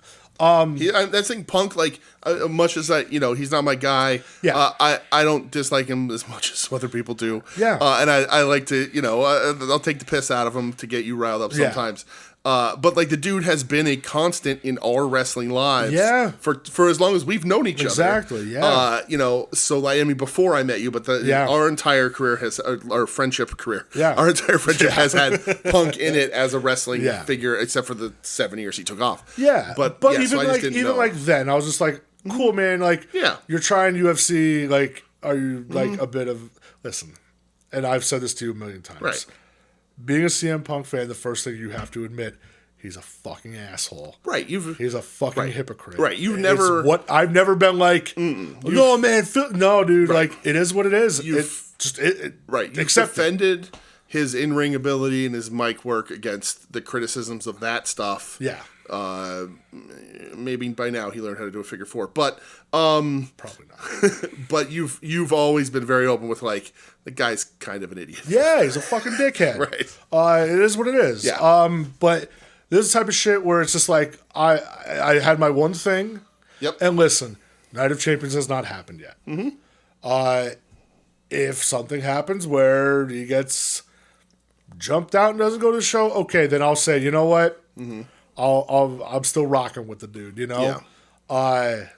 But as long as it's being advertised, like I told you, yeah, I ain't buying his shit. Mm-hmm. I mean, not that I have any fucking current WWE shirts of his anyway. I ain't rocking his shit. Yeah. I'm good. I'm good. Yeah. Don't like it. Yeah. Listen, I understand people can change. I totally get that.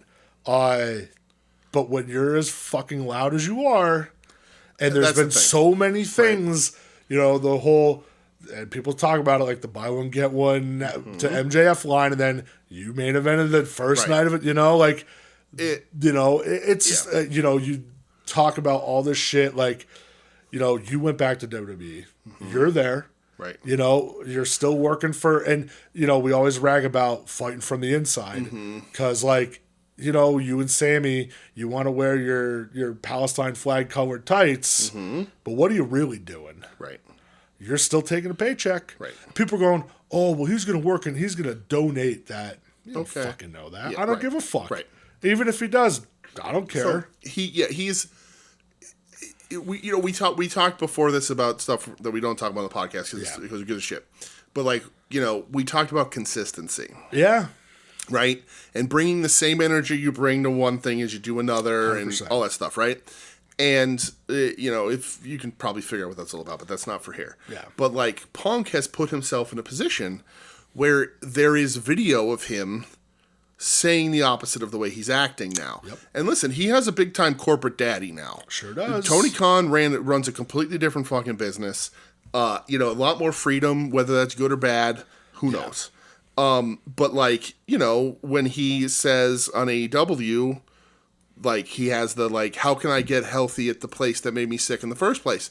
And it's like, okay, of course everybody's going to dig that back up now. Of course. Everybody, and people have the right to use your words against you. Yeah. And, you know, he was also always a guy that was like, this isn't wrestling talk, this is who I am, this is, you know, I'm real, this and that. So, like, you then, like, you know, you can say, like I'll use The Miz for an example just because he's opposite of it, but, like, Mike Miz isn't The Miz. No. You know what I mean? Like, he's, you know, that's a character he's playing, but Punk has always been sort of vocal as a wrestling character saying, like, listen, this is a very strong extension of me. Yep. I don't bow for anybody. I do my own thing. I'm the voice for the voiceless. Yeah. And it's like, are you? Like, so he's going to get that shit thrown back in his face, and it makes him look like a fool.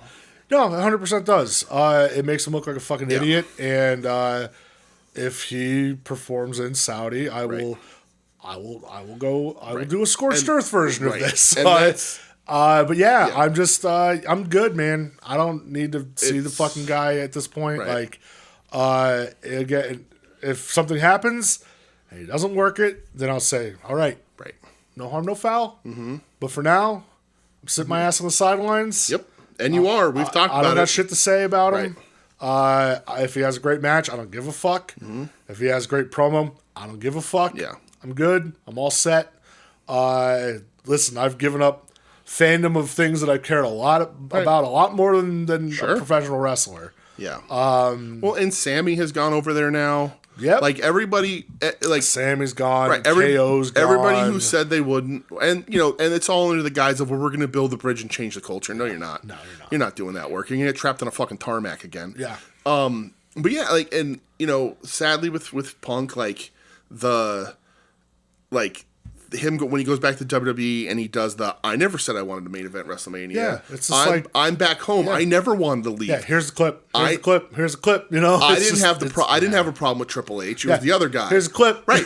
So it's like he's in a way he's doing it to himself. Yeah. And that sucks. But he was sort of standing on this one thing that was sort of the biggest, was like, I'm not, like, real life me isn't doing this. Yeah. Like, wrestling me will say shit and whatever. Yeah. That's fine. Real life me having some sort of, like, moral value. Right. He always sort of, like, that tweet to The Miz. Yeah.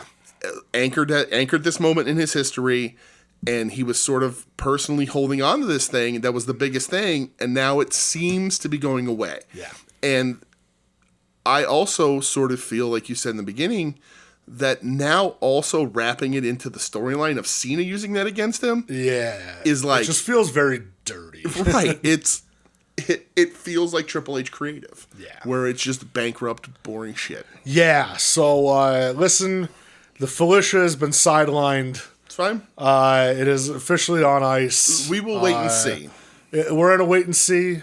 The second I pull up the Twitter clip and I see him making an entrance, right, I will make a declaration. But for now, we are done. I think that's perfectly fair. For now. Perfectly fair, perfectly reasonable. Because he's a fucking douchebag. All right.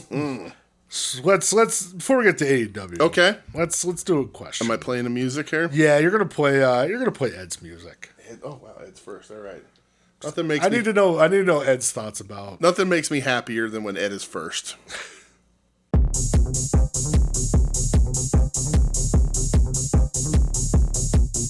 이제 이번 주에 에드 코드 질문입니다.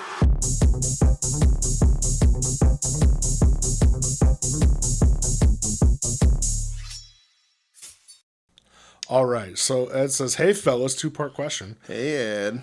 Number one, Kevin Nash is very cool, but when I think of him, two cringe things come to mind. Okay. Which of these is more cringe? Kevin WCW in his 40s wearing FUBU, or Kevin TNA in his 50s wearing Chiodos and Dance Gavin Dance shirts?" And I'm going to say this right now. DJ doesn't know who the fuck those bands are.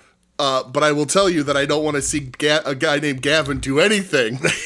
Especially dance.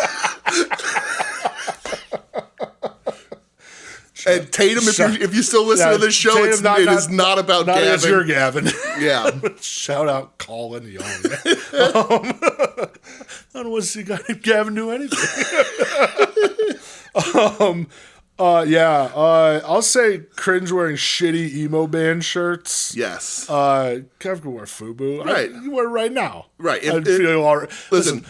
Sometimes my 65-year-old uncle wears a FUBU shirt. That's hilarious. It's very fucking weird. If Kevin Nash wants to wear a Bufu shirt, well, then we're in a whole different animal here. Kevin Nash, I don't want to say he's never done anything cringe, but he does say some stupid shit. Right, he's a 60-year-old man, white man in America. Yeah, but he is tries to be as good of a person as possible. There was that one time where he called Herschel Walker and Uncle Tom. Oh boy! And then he called somebody a cracker. Okay, well, because there was the thing. Remember the time when somebody asked him why he wore the bandana backwards in WCW, and he's like, "Because I was the closest thing to Tupac they had." Yeah. Oh boy. I also liked when somebody posted a picture of him with Diesel with his fist in the air. He goes, "I'm a white dude from Detroit. Of course it was for Black Belt." Right. It's like, fuck yeah, that's sick. But the photo was circulating again this week in the story about the fan club that invited him. I love it, yeah. It's amazing. It's absolutely amazing. There's a bunch of middle-aged women invited him, and then people made fun of them online. He's like, fuck you. Right. It was this fan club. Yeah. My mom had a huge crush on him. I get it. He's big sexy for a reason. And he also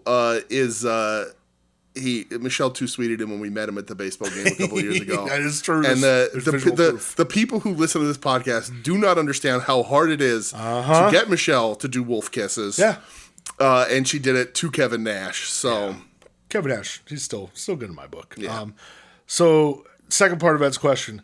I was at work talking about how my hands were almost too small for me being able to play baritone saxophone in band in high school. You're going to take that route.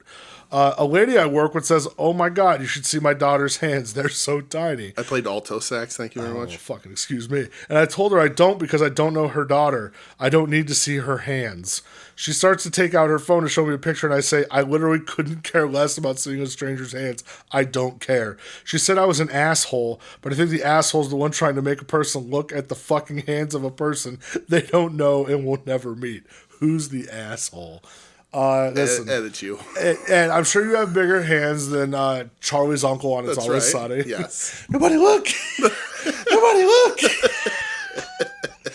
Here, let me put my hands on top of your hands so it looks like they're my hands. He's one of my favorites. That dude shows up in so much other stuff. Dude, I'm always like, I can't. I love every time he touches Charlie. Charlie's like, "Get the fuck off of me." Yeah. Like, nope, don't need to touch me right now. This is real weird. Don't like this. Remember having sleepovers, Charlie? Nope, didn't like it then. Don't want it now. Fuck. Yeah, I mean, I don't know. And it's kind of you. I mean, I don't want to see people like putting So here's the thing. hands though. Here's a scenario. Here's why I'm saying this to you, Ed. I get your point of view. Yeah. I don't want to like small talk is hard for people. Ask Marcus. The banter king. Right? And I get it. Yeah. But people are weird, and I think that this lady was just trying to make some sort of connection with you. And now listen, Michelle yells at me all the time. We were out the other day, and my least favorite thing happened. It happened to me in public. I was wearing an Evil Dead 2 shirt, and there was another guy in the grocery store that had an Evil Dead 2 shirt on. Oh, no. And he walked up to me and did a, hey. And I was like, uh-huh. And Michelle's like, why do you always react that way? I'm like, because I don't give a shit that you like Evil Dead 2. Yeah. And she's like, this guy saw somebody who was into the same weird thing that he is, and just wanted to, it was happy to see somebody who was into it. It's a little different. And I was like, okay, I get that, but like, leave me alone. Yeah, I get that. But like, this lady was just like, she's a social lady, a weird social lady. Ed, I think we can all understand and admit, you can admit to yourself that you're not the best socially. But like, I guess this boils down to you saying that and then her calling you an asshole is a much longer interaction than her showing you the picture and you going, okay, oh, nice. Yeah. And now I get that. It may open the door for her to continue to talk to you, which could be a problem. But just outright calling her on the carpet like that kind of makes you the dick. A little bit. Yeah, I could see an argument for both sides. I get it. Like, yeah. I understand the feeling. Like, I don't want to do that with people. Like, I don't care. So, for example, how many times have we been out somewhere and somebody comes up and touches me, right, when I'm wearing a shirt, right, and says, "Dude," right, and I never go get the fuck off. Right. I just say, "Yeah, man," right. That's it. It's easier to just go, "Oh yeah," and that's it. Yeah. And hopefully, and that ends it, and you move on, and whatever. Or like that time when Michelle was wearing a Sick of It All shirt, the Slayer shirt, and that lady came woman up and just accosted her, sexually assaulted that Michelle. woman groped my wife more than I ever have. That was crazy. It was insane. I remember me and Joe just sitting there. We're like, I don't know what to do. Right. That was almost the worst Michelle's ever been sexually assaulted at a concert. But I don't know how that guy's arm is. I don't understand it either. Nope. That dude is an embarrassment to his family for the rest of his life. Is. But yeah, like, I think I get it, and I know you, Ed, so I understand that's the Ed response. But I think you could have gotten out of the situation with just oh, okay. And it would have been over. I think so too. You know? Come on, Ed. Be better. It's just, like, I'm also antisocial, but like, you know, sometimes people are just trying to be nice and they. Would you say that you're antisocial? Yes, right. All right, good. Yeah. All right. Well, Ed, thank you so much. All right, let's get into AEW. They had a 4-hour summer. 4-hour show. With a lot of really good stuff. I thought this was way better than last week's 4 hours. Agreed, 100%. Yes. Like I said at the beginning of the show, like, until the main event at 11:45, this was almost banger straight through. Yeah. We kick it off. Will Ospreay versus Swerve Strickland. The way it was being worked immediately, all of us were like, it's going 30. Mm-hmm. And sure enough, it goes 30. It's a draw, but my God. This does not make it on my match of the year list. No, mine neither. Because of the finish and what happened after and whatever. But, like, the pacing of this match and the way they worked this for the first 15 minutes, I was in love. Yeah, I know you were very happy about it. It was slow. It was hard hitting. Yeah. You know, like, it was as close to King's Road All Japan style that American wrestling can get. Ospreay had a bloody nose 2 minutes into the match. Well, there was time in the first 15 minutes, time between the moves, time between sequences. Yes. They slowed down, they sold really well, and they usually do. Swerve especially. Working chin locks. Right. But like methodical, impactful stuff with reaction time in between it. And it built and it built and it built. And then once you got past that 15-minute mark, it was an explosion. It was balls to the wall. And a lot of the time, and again, I've come around a lot on Ospreay and I love the dude, but like a lot of the times, particularly older Ospreay, the 15, 16 minute mark of this match was minute one of his other matches. Sure. It was immediately, I'm hitting my finish and we're going to see if you kick out of it kind of thing. And this was worked so good. Such a grudge in the beginning. So much emotion between these guys, which is like, they're both baby faces. So it's like, where's the heat going to come from? And it came from the fact that they were reacting to each other's stuff. They were taking the time to like think about things and like, like stand off and square off and play to the audience and really show that neither one quite knew how to get the better of the other. And then when it exploded and it was awesome. It really shows, to your point, like how much Ospreay has grown as a wrestler. Yes. He's got it. It's, to me, the best. It's not his best match. He's done incredible things. It's a really good match. He's done really incredible things, and I've really grown on him. But like to watch him work this kind of match and this kind of storytelling, that like, not like the moves were crisp and tight, but so were all the sequences and the times in between were thought out and purposeful. Yep. Like I really like. I think that guys I'll call out Kenny because Kenny's very vocal about his distaste for Ospreay. A lot of people don't like him. It took me a little while to come around on him. Yeah. This to me, I was like, oh, okay. He can do this style of wrestling that I really like. Yeah. And then when he ramped up and this match got like the back half of this match, it boom, and it's like, oh my God. Like, and then that helped because how they wore each other out slowly in the beginning. It makes that stuff more impactful. Like, it's just a really brilliantly told match to me. Yeah. And then they take everything out. Like everything comes out of their the repertoire, everything out of their arsenal. Yeah. Like it's blasphemous to say it's King's Road style a little bit, but like when you watch those matches, Kobashi and Misawa didn't go for their finish in the first 10 minutes. No, man, happened. You had to break your opponent down, right? And that's very much how this was. But when it explodes, you get everything. Then you're getting cop killers, and you're getting hidden blades, and you're kicking out, and you're fighting, spiriting up. You get the Stormbreaker, right? You're getting the tease of the Tiger Driver.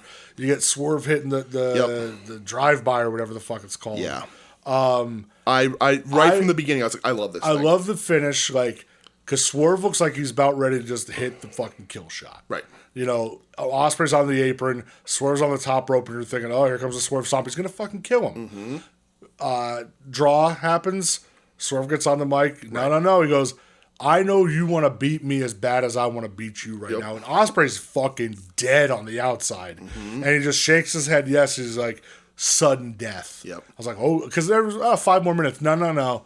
Sudden death. Mm-hmm. To which the fucking shitheads, the Death Riders music hits. And while I'm like, oh, okay, this makes sense. Like, you're choosing now to make the Death Riders a threat.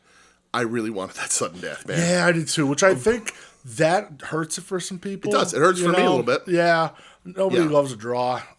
Yeah. And then, the Death Riders music hits, and then it shows the ring, and the Bucks are beating up Swerve. Mm-hmm. They handcuff Swerve to the ropes. Right. Hit their super kicks. And after watching this match and how crisp and tight everything was, to watch the Young Bucks come and do the shitty fucking V-trigger thing. Oh, dude, that looked so bad. And their super kicks looked so bad. Yeah. And I was like, these two dudes, Swerve and Ospreay, just had such a good match where everything was so crisp and snug. And then those clowns come out, and I'm like, you fuckers. Yeah. So they have Swerve handcuffed. Mm-hmm. They put on Swerve's Iversons with the thumbtacks in the bottom. Yes. Swerve just standing up saying, bring it. And I was like, what a badass. And they go to super kick, and out of fucking nowhere, Ospreay dives in and takes the super kick with the thumbtacks. Fucking love and it. Immediately just grabbing his face. And I'll give him this. I thought the Bucks sold this really well. Where they're just looking like, not like, yeah, we got him too, just like, oh fuck. Mm-hmm. Like, we didn't mean to do that. And just kind of walking to the back like, oh fuck. Yeah. Like, now we gotta deal with him. Right, because the storyline there is that their beef was with Swerve. Their beef with Swerve because they're in their minds protecting Hangman. Yeah. So like it's because like they're aligned with the Death Riders, but they don't have the same motivations. Yeah. So like this was really done really well. It really was, man. And the camera angle over the shoulder for Will to pop in was brilliant. Dude. I think they obviously learned that from the Tony Storm thing, which means they're going to keep using it, and it's great. I'm going to fall for it every time. Every time. Really, really great. Yeah, like cool shit. Yeah. Thought it was fucking awesome. It was awesome. Great, like first 40 minutes or whatever.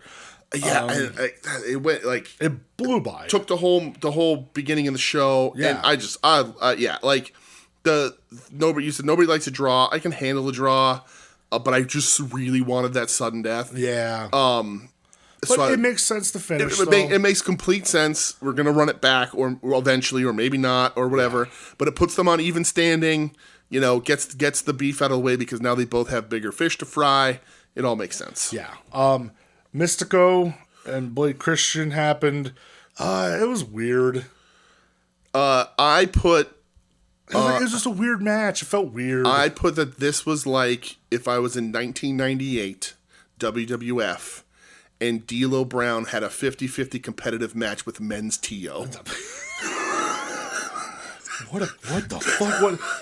What a dream world you're living in. Because he's in the Job Squad. Yeah, I know. Right. It was just very... That's essentially what this is. Yeah, the Vanilla Baby. Blake Christian is a Job Squad guy. He's the jobber of the stars, and maybe not even the stars in this company. Mystico is a champion in CMLL and all that shit. Highly regarded, yes. And I was just like, but American audience, he's a mid-card guy, upper mid-card guy. So I was like, all right, I looked through the roster. I was like, yeah, D'Lo Brownish. And I was like, Men's T.O. Because nobody knows Men's T.O. is. No. He shouldn't be having matches like this. I like Men's T.O. done. 50-50 matches. But shouldn't be doing that shit. I know shit. Blake hit him with a right hand at one point, and Mystico sold it like he got fucking shot. It was very, like, I wanted to be like, what are you doing? Stop it. Mystico wins. Afterwards, MJF and the Hurt Business comes out. I will say I did like the line of MJF just saying, you're still just sloppy Sin Cara. Yes. That was very crazy, funny. Yeah. But they're playing on some things that are weird. Mm-hmm. Really weird time. Yeah. Doing this to have MJF, and it's a callback, and it is, so it's fine. But it's weird. But also you have to understand there is. Is it Sam Adonis, whoever is in Mexico doing the pro gimmick, and he's the biggest heel in the country. Yeah. So like, I get it. It builds heat pretty instantly. Yeah. Because he challenges Mystico for the Arena Mexico show next week. I don't know that you're reading the room the right way, AEW and MJF. Yeah. But I get it. Mainly because MJF, in his personal life, the little bit that he lets us see, has done good things and has spoken out against some injustices in the world. Yeah. So it's like, okay. It's not my favorite thing in the world, but okay. Yeah. If he beats Mystico for the title, that's a bit of a problem. Is it for the title? Is it for a title? If it's not for Mystico's title? I don't know. Does Mystico have a title? Yeah, isn't he CMLL something champ, I think? Brother, I have no I don't know. idea. I'm not Whatever. Sure. But yeah, the big flag comes down, the streamers come down. The Hurt Business is beating them up, and they got run off by Templario and whoever else, I think. Mm-hmm. So a 6-man tag happens, and I did not see any of it because I was busy with the porcelain. Okay. I was like, I ain't going to pause it. I know it was... that's fine. Because I saw Mike Bailey. It's Hurt Syndicate versus Jetball and Mascara Dorada. So if we go back just a second. Yes. So there's an Okada. So because the Hurt Syndicate killed Commander, because apparently in Mexico, Commander slipped on the rope block. Legit is hurt, yeah. And then so this match happens with Mascara Dorada taking Commander's place. Yes. MJF wearing the MVP singlet. I thought that was very funny. I liked it. I thought it was funny. I thought this match was really good because I think Kevin Knight looks awesome. Good. Like, there's something with that dude. Like, they go into AEW or whatever it is, the stage that he's on, like, whatever, that dude's showing up. He looks great. And he's young enough. I think if him and Bailey get matching gear, because Knight was white and gold, Bailey was red and gold, I think they should both go to the same two colors. Should happen. I really think they're probably like the second best tag team in this company. Probably. And I'm not a Bailey guy, and I think they're doing a really good job. Yeah. There's a couple of botched sequences at the end, like they get a little lost in the sauce, but it's fine. MVP hits Bailey with his cane, the Syndicate wins, and they beat down And I know they took the mask off Dorada. Yeah, and then Mystico comes out to chase off MJF. Yeah. There was a promo earlier for Okada. Oh, yeah, that's and I right. wanted to bring this up because it does come back later. Sure. But Don Callis does a thing in this promo that I was like, should we really be saying this out loud on AEW television? Because he says, well, what did you do to get this title shot, Okada? Like, why are you in this match? Why do you have that belt? Why not Kyle Fletcher? Why not Kyle Fletcher? Why not Takeshita? Are you going to tell me that Okada's had a better 6 months than either of these guys? And I'm like, he absolutely has not. Yeah, it's true. And maybe don't say the quiet part out loud on TV because we're trying to get Okada back to a level here. And he has not had the last 6 months that Take or Fletcher has had. Yeah. That I don't think anybody would think. I don't think there's anybody in the world that would be like, yeah, Okada. I'm not saying like Okada is. I'm still willing to say that Okada's a better wrestler than both of those guys because he's fucking Kazuchika Okada. Yeah. But like, he has not had his AEW run has not come anywhere near close to what Fletcher and Take have built over the last 6 months, whether or not or the entire time they've been in AEW. Yeah. But that does come back later. Yes, it does. So that's kind of a slightly important. Yeah, you're right. I should have wrote it down. No, you're good. John Moxley with Hangman, is that next? So Hanger comes out for like I guess a promo. Oh, he doesn't come out for a promo. Well, he gets drug out. But I think it was supposed to be a Hanger talks to the addresses his enemy segment. So at the beginning of the show, Christopher Daniels is like talking to Hangman. I missed this. Talking about the Death Riders. He's just like, you got to be careful with these guys. They, strength in numbers. He goes, I got some people that are going to watch your back.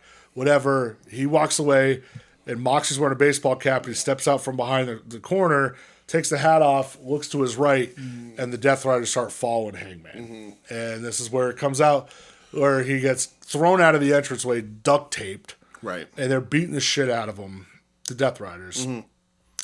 I thought this was so good with Moxley. Just like what he's like, I don't get you.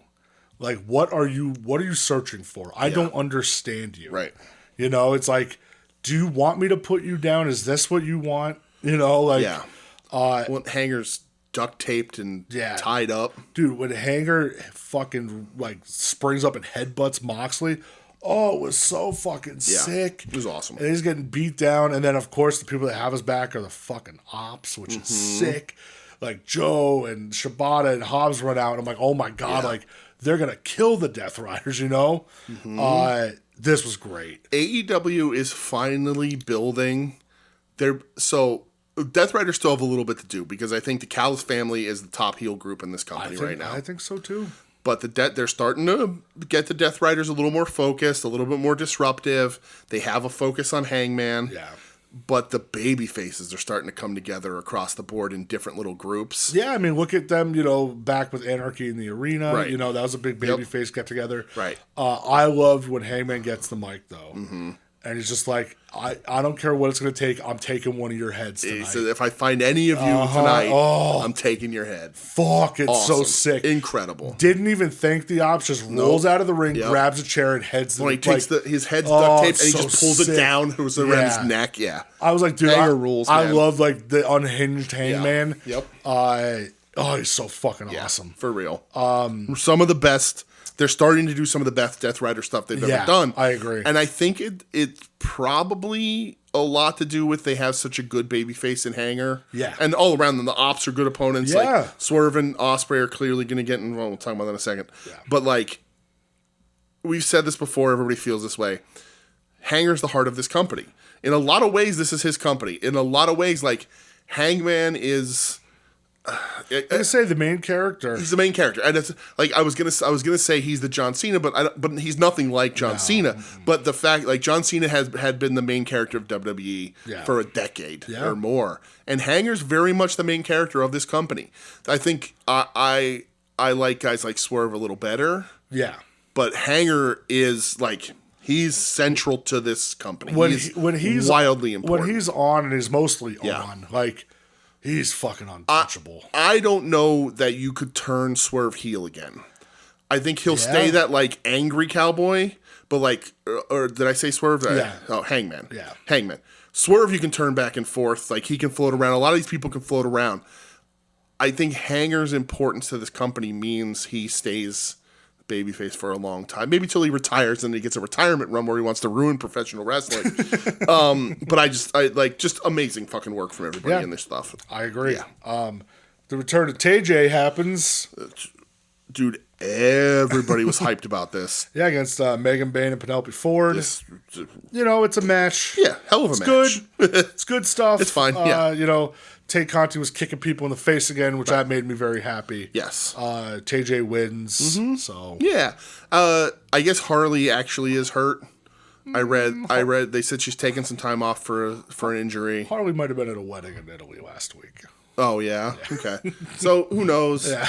I don't think she's, like, seriously hurt. She might be a little banged up, maybe. I know that there was Raspberry Jam, but whatever. Well. Because she is clearly replaced with this tag team with Mella. They're not going to throw Harley back into it. When Harley comes in and makes the save when like, Ford and Bane are beating him down and, Harley makes the save, it's going to be a big pop. That's a grouping of people that I don't know that people can. I don't know that people will survive.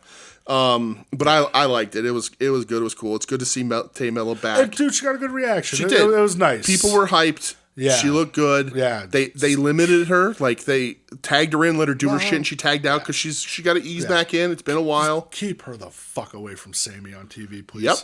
All right. Kazuchika Okada, Kenny Omega. Mm-hmm. I fucking loved that they took like 6 minutes out of the show to recap this rivalry, recap every the 4 of their matches, and the stories behind them.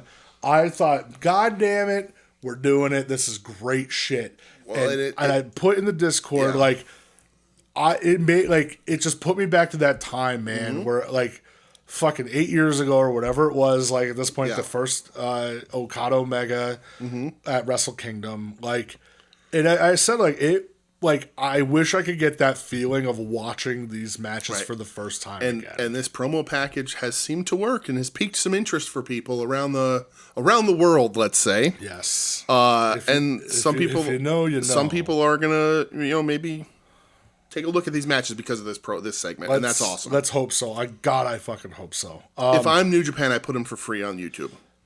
Yeah, because New Japan, it was just it was so fucking good.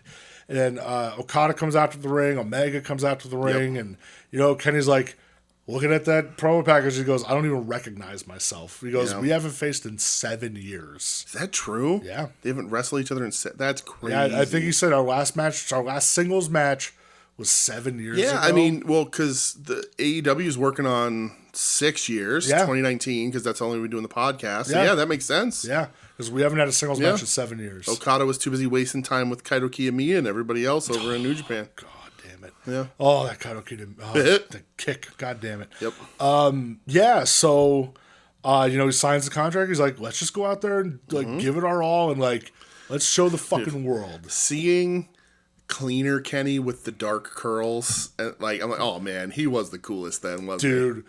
Like, now he's a little bit of a cornball. Like, he grew into being an older cornball kind of guy, which is fine. He can still deliver in the ring. Back then. But mirrored sunglasses, dark curls, Terminator outfit. Coming out with the leather jacket. That motherfucker was untouchable. Yeah. He was that cool ass New Japan theme song that he used to have, untouchable. What the fuck did Cody say this week about him joining the Bullet Club? Saying when he joined the Bullet Club, they were making money, but it was the least cool they ever were. Nope. You're a fucking liar. I mean, you're the least fucking liar. You're Cody. You're not even the least cool member of the Bullet Club. I'll give you that credit because Chase Owens is a member still. Yeah, I think. But yeah, you're just so full of shit. Just an asshole. So full of shit. Literally a fucking asshole. Yeah.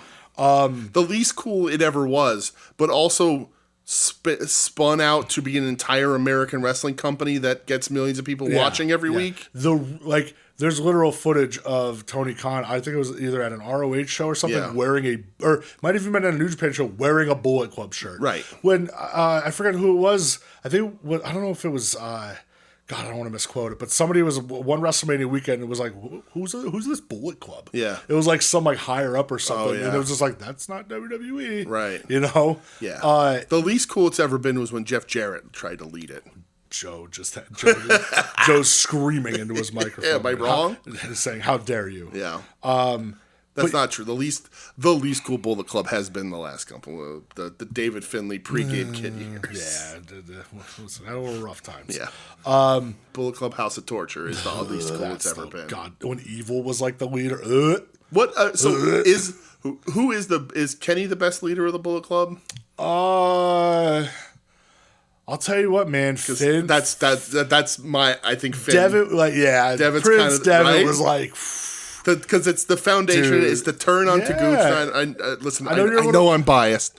Really? Just a little. I'll tell you what, dude, slept on her too is AJ Styles. AJ Styles, yeah. That was like when AJ was like, "Oh, TNA, you want to underpay me? Right. Okay, I'll just go to Japan and just be the biggest name." And like the Good Brothers were still working nice, dude, working good. But like you couldn't hear Gallows wasn't creaking as he walked to the ring. When they're just telling everybody to suck their dicks on the way to the ring. But Kenny's Bullet Club was fucking sick, really cool. man. Yeah, I think like Finn's unfortunately the coolest, we ended up getting like the golden elite out of it or whatever with the Bucks. But like Kenny was a bad motherfucker, dude. And then like it took a little bit, but like when Jay White like got going, really, took a little bit. It took a little bit, but like. When he hit his stride, man, he was another one where I was like, yo, why is every leader like just the best? Yeah, and then David Finley happened. But yeah, so Don Callis comes out to the ring because Omega and Okada shake hands. Callis comes out, Fletcher comes out, Takeshita comes out, and you see like Omega and Okada kind of like get ready to fight them. And Omega's like, nope, we're not doing this bullshit. Like, I'm done with you. I'm not dealing with you anymore. Yeah. Like, if you want a problem, you're going to fight us, because we're not doing this. And he's like, I know all your tricks. And Callis is like, yeah, well, you didn't know this one. And Okada just obliterates Kenny. Yep. He's beating him down. Callis gets in the ring with a police baton, just smashes his stomach. Backboard comes out, elbow drop on the backboard. The elbow drop on the backboard is the best. Dude, like in a full blue suit, looked insane. Then Kenny's getting wheeled out, and the elbow off the apron onto the backboard, where Kenny goes full Invader 3, just spitting up blood everywhere, dude. Triple H spits blood straight up in the raspberry jam. It was the fakest shit, but it was awesome. I was like, I wish I was there. Spit it on me. I know. Like, let's go. It was awesome. I wish I had a razor. I'd fucking gig right there. I'm gonna do that. I'm gonna sneak a razor into a wrestling show. Just fucking gig real quick. Gig yourself. Yeah, I'm like, yeah, brother, I live for this. And just everybody like, ew, go away. Yeah, what's the matter with you? Yeah, you fucking freak. Go away, you freak. Go away, you freak. This was awesome. It was great. Dude, I loved like. Because it leads into Collision. It's almost a hindrance that there was another 2 hours of TV while it was really good. Imagine if it ended the credits end on Kenny. You should have taken like a 5 to 10 minute break here. Yeah. But kudos to HBO. It flipped over automatically. Yeah, which was nice. Didn't have to switch. Yeah. But I thought Callis sold this perfectly. Like him and Okada running to the back into the van, and Callis is like, they're gonna kill us, and I'm like, there's nobody chasing you. What are you talking about? Like, I thought he just sold it perfectly. He really did. And Callis and a bunch of segments in these 4 hours. I think every member of the Callis family wrestles on this show. So somebody brought this up on Twitter, and I thought it was an interesting point. Okay. I know Callis family's like probably the best heel faction. Is there too much Don Callis on AEW right now? Like, listen, he's here strictly to be the mouthpiece for Okada. Yeah. Did Okada need this? So is Okada's officially a member? Or no, they didn't. We thought Hechicero was a member, right? But and he was announced differently too. Even though there is a promo or a video with Ultimo Guerrero from CMLL where Hechicero announces that he's joining, like siding with Don Callis. Well, he's not in the family, though. Right, and Ultimo Guerrero is upset about it. Yeah. But I guess he's not officially him. I don't know. Yeah. Whatever. More to come on Okada and Callis. But, like, me personally, I don't think it's a problem. I think it can be. It can get to be a problem. But it's not yet. He's not taking anything away from these guys. And this is a big time 4-hour show that needed to feel special. They are doing the best heel work in the company. Does Okada need this? No. But it does get to where you need to be between Kenny and Okada really quick. I know some people said, did we really need Callis back involved with Omega again? Yeah. Like, I thought we kind of closed the door on that a little bit. Right. But it's also like a mortal enemies. Like, right. It's this is never going to end. Right. It's I mean, Terry Funk in WCW 2000 is still calling Dusty Rhodes an egg-sucking dog. True.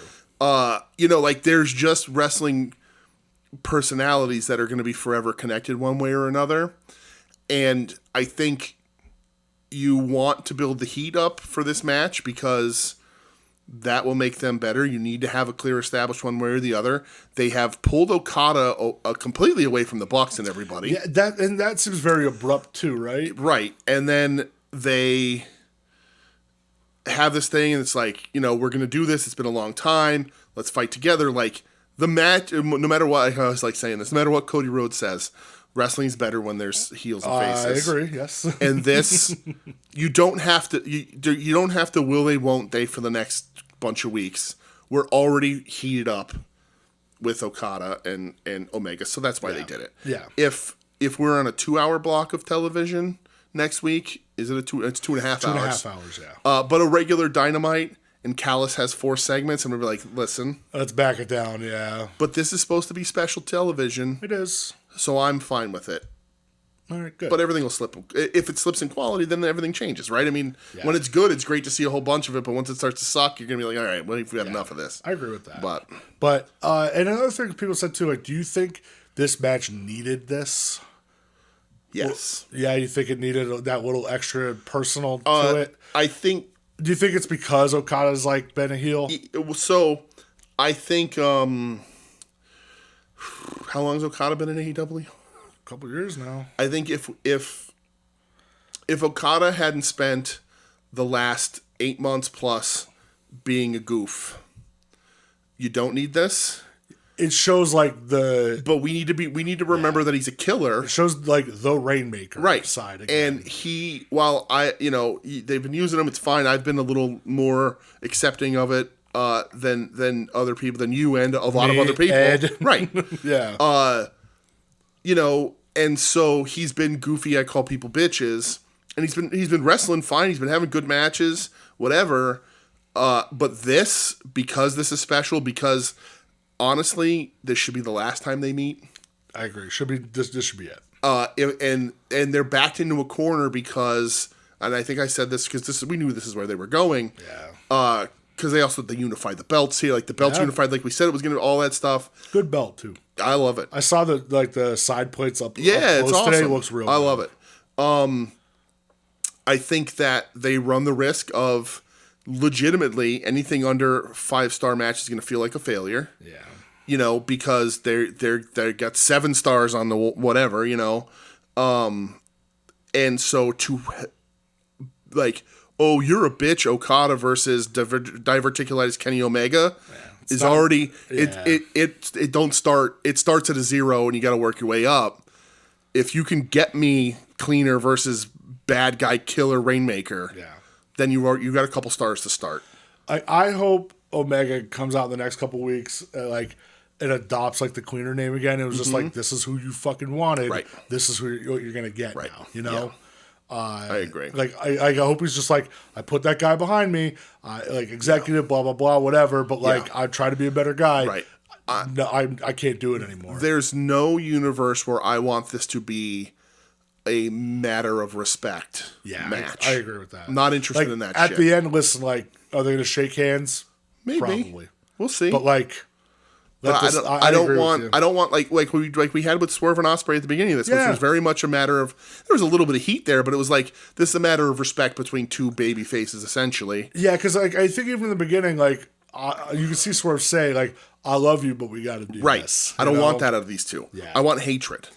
Yeah, I want the rivalry back as best we can fucking get it. Let's make it happen. And Callis is the quickest way to do that. Yeah, it's the quickest, most easily. Everybody can consume that and understand what's going on. This leads into the collision portion of this program. Yes. Kyle Fletcher versus Anthony Bow. Versus the L Taker, brother. Dude. Get him a top hat and a WrestleMania streak because he is the L Taker. I said like Billy Gunn was more over than Bowens was with this crowd. I want to like Bowens so much, and I do. I think he's a talented cat.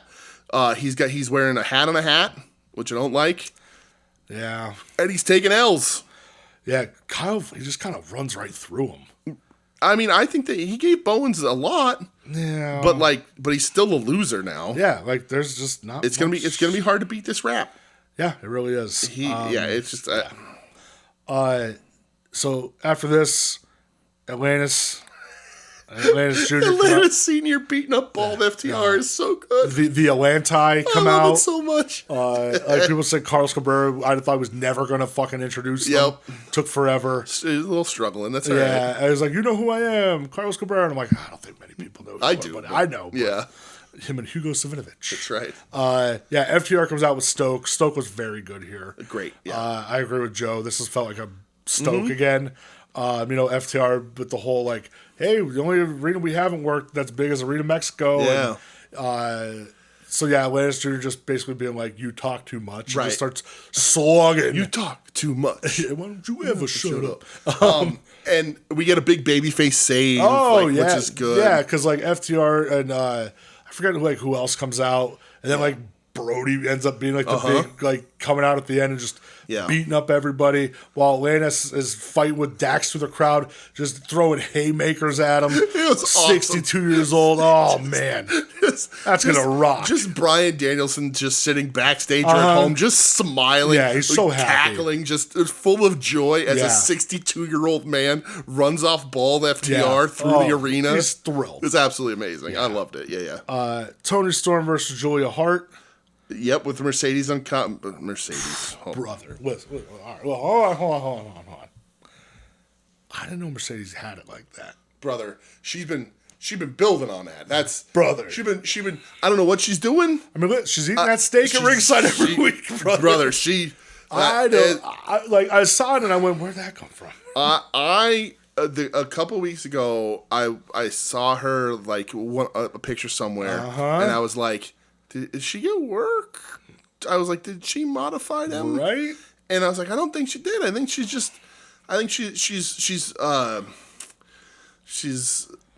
accumulating a little bit of mass. Yeah, cultivating mass in the right way." And I'm just like, in the dupa.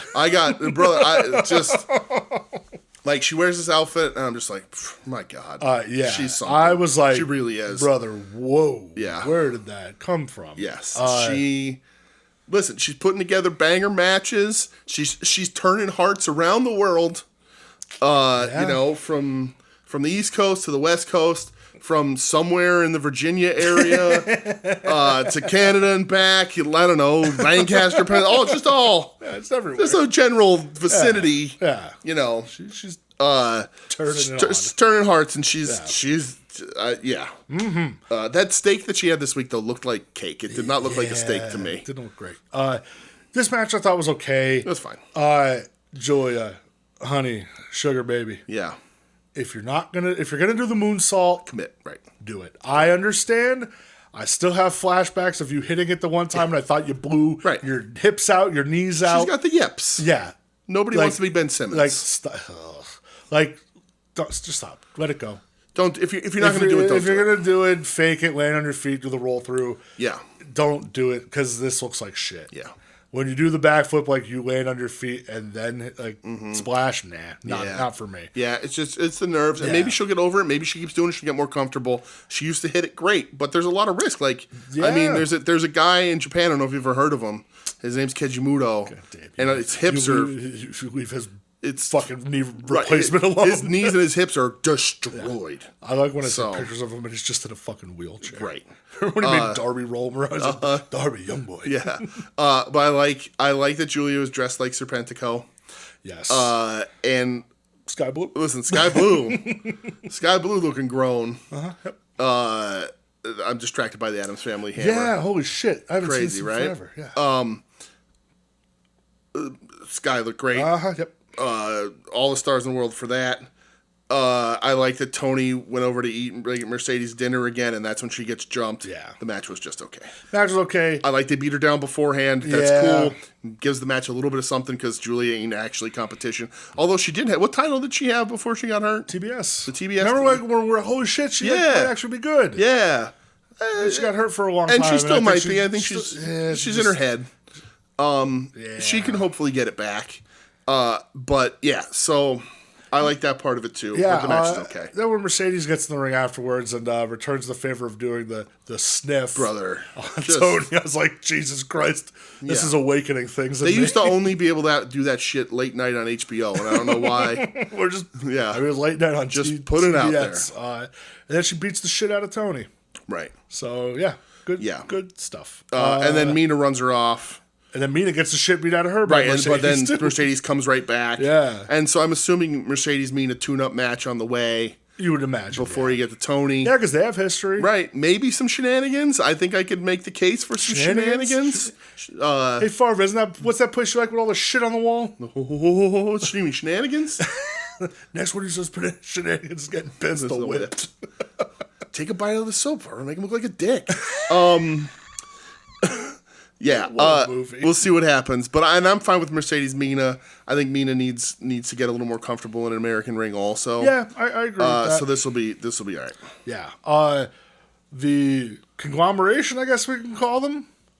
Yeah, I mean they are, Mark right? Briscoe, Willow, and Ishii against MXM and fucking Ty. I was so excited when Willow, Ishii, and Briscoe came out, and then I saw MXM's music. I was like, "This is gonna be so awesome!" God damn it, Taya Valkyrie. When MXM slid in the ring past Ishii and they're barking at him, I was laughing so hard. I love those dudes, man. Oh, it was so fucking funny. Yeah. Match was actually like pretty good. Match was good. Taya parts. Yeah, Taya just looks like she's slowly turning to stone. Like you said last night, MXM and DDT is going to be a fucking treat. They're going to kill it, man. Yeah, it's going to be They're built for that. Treat. And every time Mason Moore wrestles, I'm like, that dude is so big. Yeah, especially compared to like Ishii. Yeah, like he just like he's hard cam side in the corner. I'm like, the dude looks like a monster. The big story coming out of this is Willow got Ishii to give her a hug. Yep. That was real cool. I like when she put up last night, she's like, I am a strong woman. And she was the picture of her hugging Ishii on commentary, and Ishii's face just real pissed. Yeah. She's like, I got him to give me a hug like that. I am a strong woman. Yeah. And Briscoe dancing to Willow's music. Oh, it was great. Amazing. I was hoping Ishii would have gotten Willow's. Oh, that would have been insane. Amazing stuff.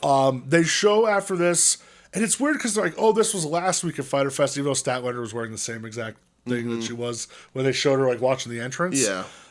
Just talking about like she's like, I'm done with Willow. Fuck it. She doesn't want to be my friend. Fine. Fuck it. Like I need to remember who I am basically.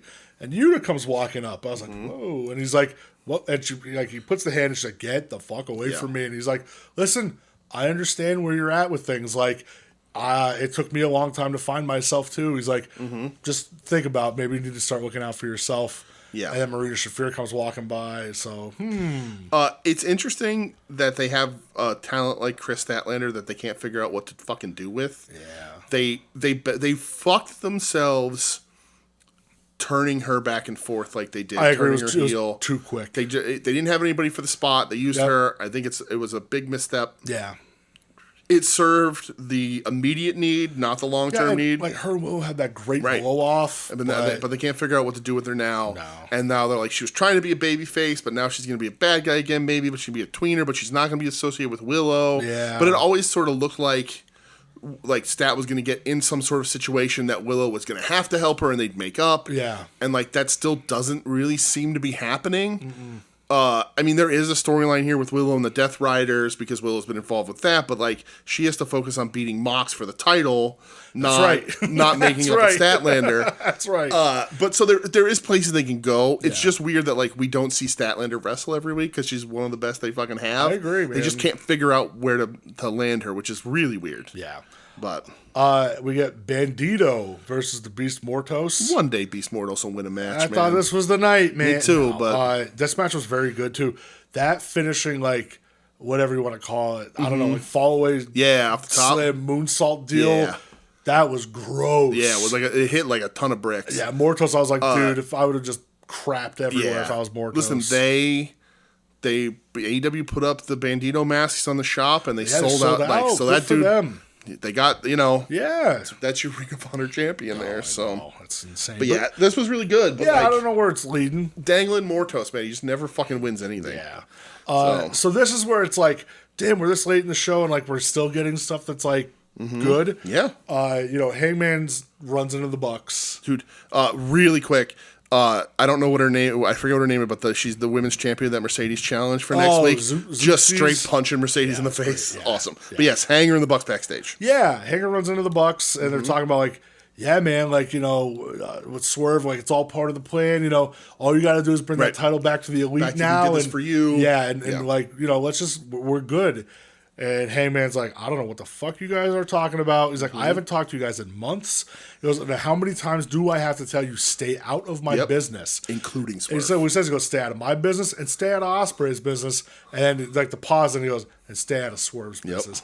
And the crowd, like you can hear them start going nuts when he says that. And he says, oh, this is the best one. To the Bucks. If I ever burn a house down again, it's going to be because I trapped you two in it. Which is insane. Yeah, I'm surprised you didn't just immediately order Hangman merch. Right? Like, you know, insane line. Yeah, Joe has just bought the Hangman action figure. I'll buy the T-shirt when he does it. Yeah, confirmed. I want to see him crispy. Yeah. So then, like the Bucks are like, oh, okay, you know. And then it shows that they were actually outside the trainer's room and the door was open. And you see Nana just... That sneaky bastard. I love it. And he runs back in, hey, boss! Yeah. And Ospreay's on the table still getting fucking checked, which is hilarious because that happened like 3 hours ago. Yeah. And he's like, did you hear what he said? And Swerve goes, every goddamn word of it. So it's like... We knew they were getting brought together. Where's it going, though? Right. Because it's still like, he's still pissed, you know? Right. But it's like... Where's it going? The enemy of my enemy is my friend. Is it going to be one of those like, who the fuck are you to tell me about my business? You know, but God, they're playing it so well. Yeah. Agreed. Next up, talk about playing it so well. Tekla versus Queen Aminata and Shivani, not Spider Tekla. Dude, I like stop saying and like just stop calling Queen Aminata Queen. Yeah. Like that's just, I don't know. Weird. Yeah. This was an interesting one. There's been I don't want to say like so much happening since this match, but like there's been a lot of talk, a lot of speculation. Yeah, because rumor and innuendo. You know, it was a weird one. It was. There were parts where they were very physical. Yeah. There were parts where it didn't look like they were cooperating with each other. I did not like or understand all the stalling that Tekla was doing in the beginning, leaving the ring, like she's doing a lot of shit that wasn't wrestling, and I'm like, we're 3.5 hours into this fucking show. Yeah, wrestle. It's your second match on TV. I understand that, but I also look at it's not their fault that they're 3.5 hours into this 3 matches. But yeah, think about where you are either way. Yeah, and I was like, it's all just a little weird. I think it was just Tekla doesn't have the mind for American television wrestling yet. She's going to get it's only her second match. And like there was things that I think work in their head that didn't work. The picture clip where Tekla like goes to Irish Whipper and Aminata in the corner and Aminata's just not doing it. I was like, what's going on? Like, what's going on? And I even said it last night in the Discord, the live wrestling channel, where the finish happens, Tekla taps her out. Yeah. And Aminata just rolls out of the ring and just walks. And I was like, somebody's boo-boo facing. Tekla has the submission on. Yeah. Holds it on after the bell. Yeah. And the referee says, let it go. And she laughs. Yeah. And that's when Aminata sort of throws her arm out. And I'm like, is this, what, are we working? We shooting? I thought of you doing that last night. We're working, we shooting. We're working, we shooting.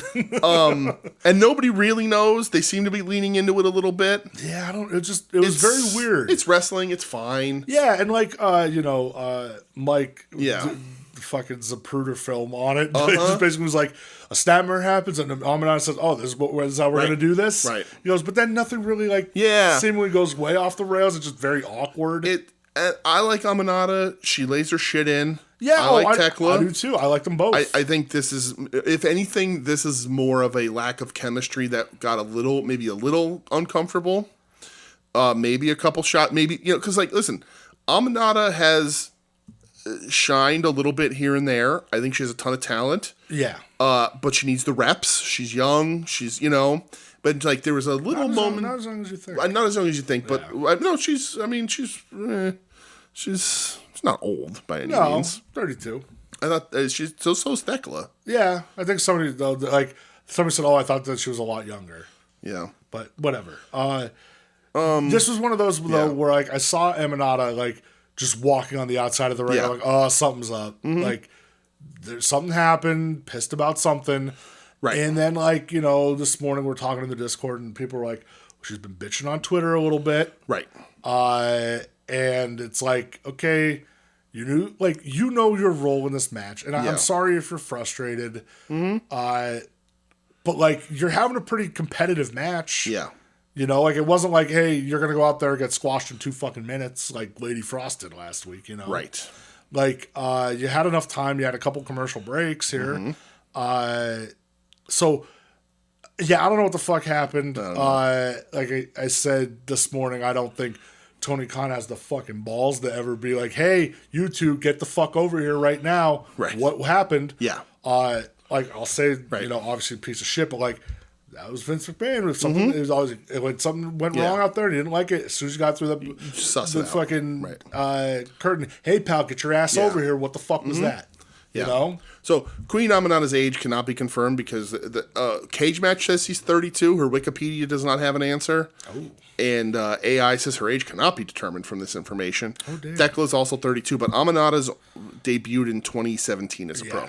So she's, she's enough years in that she, Yeah. But she still needs the reps, and I think Thekla is adjusting to this style of wrestling. Yeah, I mean, this was only her second match on American television. Yeah, so it's going to be interesting. I enjoyed the match. I thought the match was good. Awkward. Right, and it's fine. Yeah. Wrestling can be a little rough. Amanata tweeted about it today. It's not ballet or whatever the fuck she said. Yeah.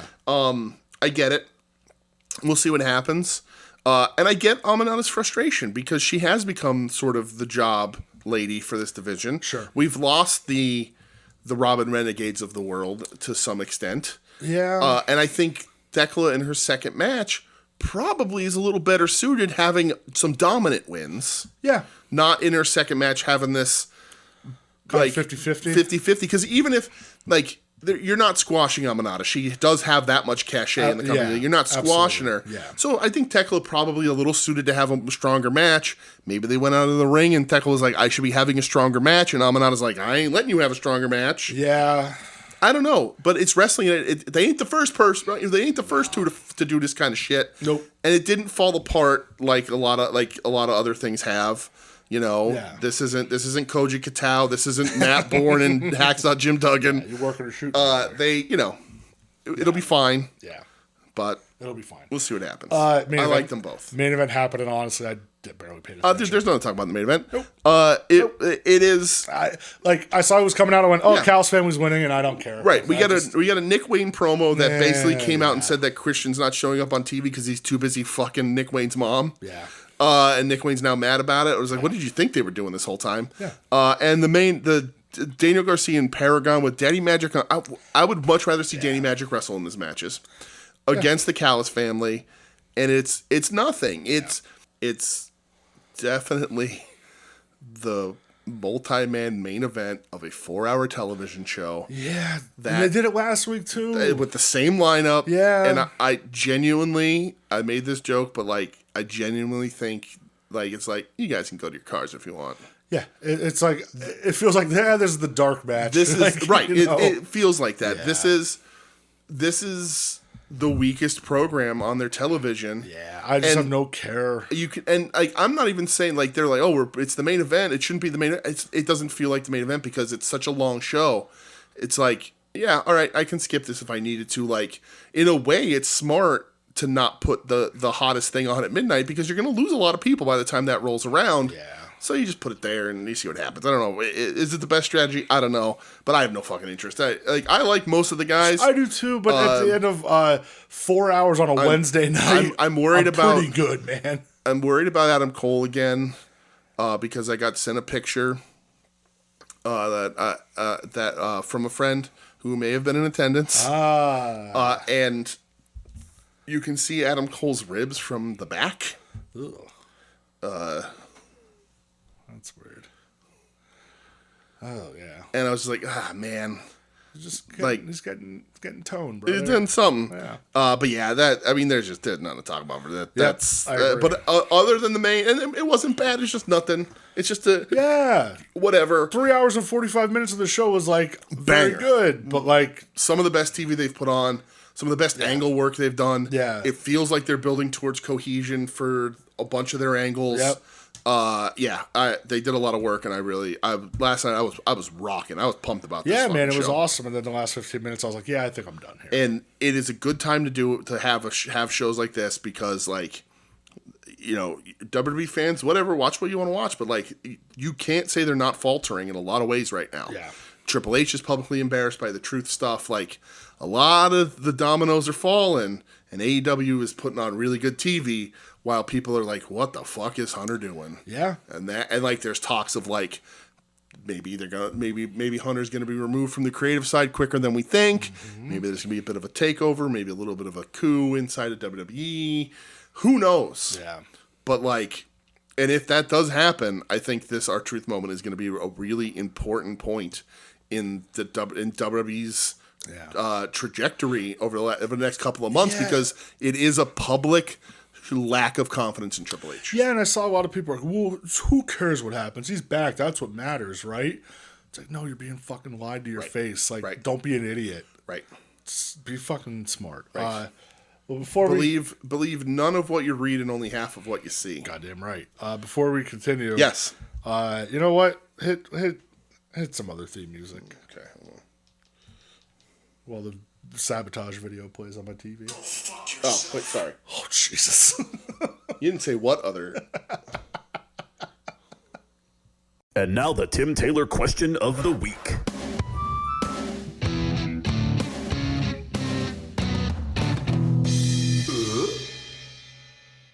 Tim? Dude, what a great music video. Sabotage, incredible. Oh, my God. That took over the fucking world, man. Dude, it's still so fucking cool. They're the best.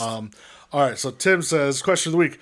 Sorry for the double up question last week. Being sick and not remembering previous questions make for poor judgment. Tim? I'm just reading that sentence. I go, well, here comes something from DJ. Yeah, Tim, one thing.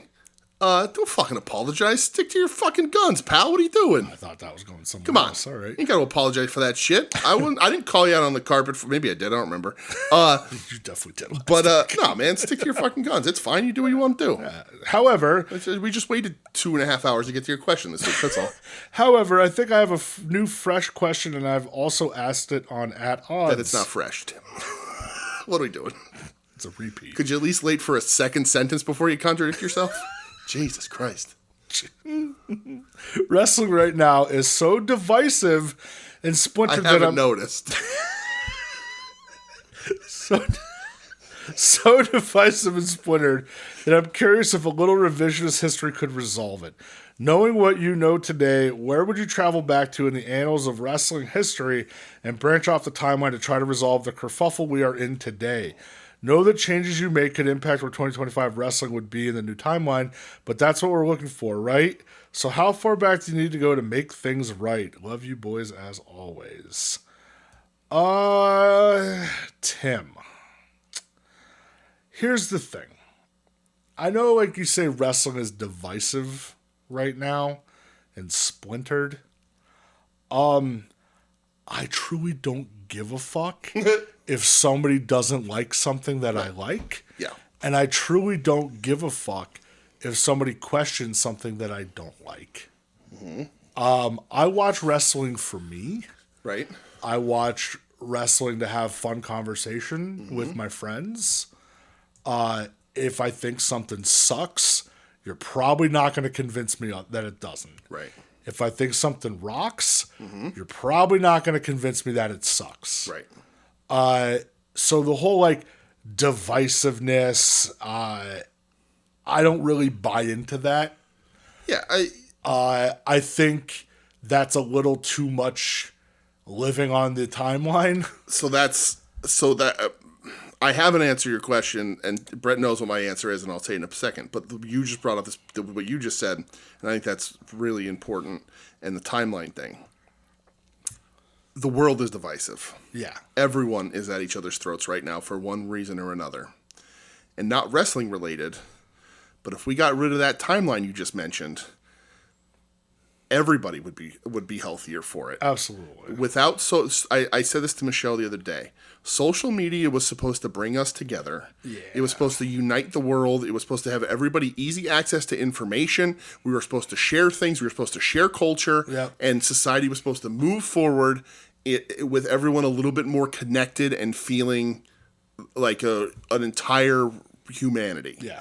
And instead, it has allowed everyone to argue about everything. Yeah. Wrestling is divisive, but I can go on social media on Twitter and put I love cheesecake. Yeah. And I will get 100 comments that say cheesecake is this, or how dare you? Yeah. Do you know who made cheesecake, you son of a bitch? Everybody is. Yeah. So it's not just a wrestling problem. And I'm not saying you're saying it's just a wrestling problem, but in the terms of the show, everything is. And Brett saying the timeline, that's a really good point. Yeah. And what changes that would I make that could impact 2025 wrestling? I know your answer. Mm-hmm. I copped the default of WCW should have won. Right. But I don't think it makes it any better. I don't know. I don't really know, to be honest. I don't, just because I don't live right. living and dying on the opinions of others. And I'm not saying that you do. Right. I put zero fucking stock into that. Yeah, I don't give a shit if you don't. We've said this a bunch of times on the show. I don't give a shit if you don't like what I like. Yeah. It changes nothing. I don't care. I get hyped if I recommend something, then if I end up liking it, fuck yeah. If you don't like it, all right, cool, not for you. Yeah. Unless you're my wife in Spider-Man into the Spider-Verse movies. Well, 3 stars. Unbelievable. Unfucking believable. Dare she? We've had. That's the she thing. She deleted a letterbox because we bullied her so much over her opinion on that. Over a movie she liked. Yeah, over a movie she liked. Which she just didn't like it enough. You didn't like it enough, lady. Yeah. And that's the thing, and you just said, WCW winning. WCW should have won, right? Yeah. But conceivably, if we're in that timeline, then we just have Eric Bischoff and Hulk Hogan running the Soul Wrestling Company for 20 years. That's why I said, and it's the same fucking I don't problem. think we get much of an improvement. Right. It's the same exact problem. My answer, Tim, which Brett knows, and it was so kind as to not step on, is you have to go back and stop Vince from buying the territories. Yeah. I genuinely think that. I think that I've said it before, somewhat facetiously, but I can make the argument that wrestling going to nationally syndicated television has sped up the downfall and made wrestling a lot harder. You had to come up with new stuff. You had to come up with new stars every couple of months. You weren't able to go and run shows and run a program. You hear Ric Flair talk about, oh, you saw this Steamboat match where we had 15 better in Tuscaloosa on a Tuesday night. Yeah. You just never got to see those because we were working everything out before we got to the big show that everybody could see. Yeah. I don't know. I'm also not saying that the territory still existing is the right answer, because that's tricky, and wrestling will not be able to get as big with only the territories. There's pros and cons to all of this, of course. But the fact that since 1983 or 4, Vince McMahon's goal was to eradicate professional wrestling that wasn't associated with Vince McMahon, and the fact that he fucking succeeded for 20 years is the worst thing to happen to professional wrestling. Yeah. And so to fix that, you have to go back to then and stop Vince from putting all the territories out of business, and also him stopping other he buying them and then stopping competition. You have to. And I know now it's Vince. We know all the more than we ever know about Vince. Of course, that's one thing. Yeah, that's besides. But more voices in wrestling, not voices of wrestling, but more voices in wrestling would be better. So if you could stop Vince from putting people out of business, and maybe it's still a territory system, or maybe we have 3 companies since the 80s that are all running. Maybe and then talent can switch around. Maybe the territories stay. And you do sort of just have your, like, sectioned off sort of like sports is now, where, like, if I wanted to, I can watch Arizona Cardinals games. Yeah. I just got to find a way because they're not in my local market. Sure. You know, where we live, we're guaranteed Eagles games. Yeah. If the Eagles aren't playing at a certain time, we get the Giants or whatever. Steelers, or the channel, depending on who's the home team, that kind of stuff. Yeah. Maybe that works in a way where, like, if I really want to see AWA is the Midwest. And I can find it if I want to, but I'm in the Northeast territory and I get to watch that stuff, and people can move around and they can, you can still maybe share a champion, or you can share talent a little more freely and that kind of stuff. But it all kind of goes back to, you have to stop Vince trying to create a monopoly. Yeah. That's what saves wrestling. Yeah. That's what saves businesses. Monopolies don't fucking work. It's true. So, and the divisiveness comes in a lot of ways because the people, I guarantee you, the people that are the loudest on the internet about wrestling right now, if you go back and look, they started watching after 2001 and they did not know how to fucking handle competition because Vince told them that there never will be, and this is your home for wrestling. Ha ha. Yeah. I bought my competition. I killed my competition. Right. Yeah. Yep. So, well, thank you, Tim. Thanks, Tim. We appreciate it. Brett appreciates it. Oh, wow. That's not true. I love you, Tim. So, did I forget my boarding pass for the trip to Japan this week? Yeah. I'm going by myself. Are you taking a solo trip.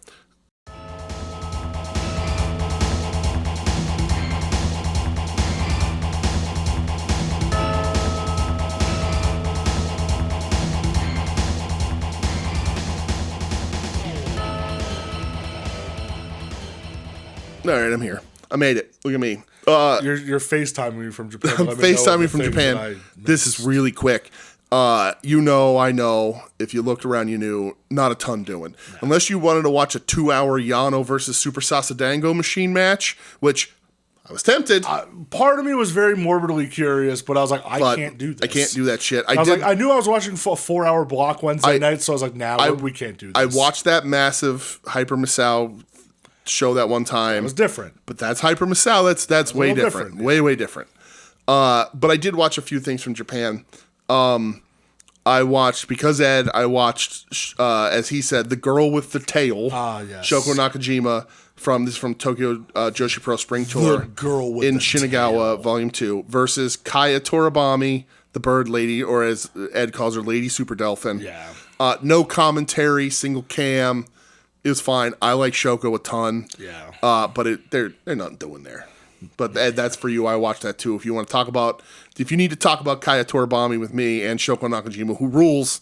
Yeah, Shoko's great. I'm here for you, pal. The big kaiju. Same thing with Marigold from Burning Desire Night 3. The Superfight title match, Mayu Iwatani versus Misa Matsui. Goes about 13 minutes. No commentary, single cam. Right up Ed's alley. Mayu looks great, but there's not much of a fucking match here. Man. But I watched them. From Stardom, they had a Nighter and Kurikan, which they run a bunch. Yeah, they're like the YouTube shows, right? Yeah, I guess so. I watched 2 matches from this. The first match being a 6-woman tag team match. Hanan, Momokogo, and Saya Iida versus Aya Sakura, Natsupoi, and Sayaka Kurara. That's Stars versus Cosmic Angels, according to Cage Match. I watched this because I love Natsupoi, and I haven't watched Natsupoi in a little while because we are Natsu boys on this show. True. This match was focused on her and Saya Iida.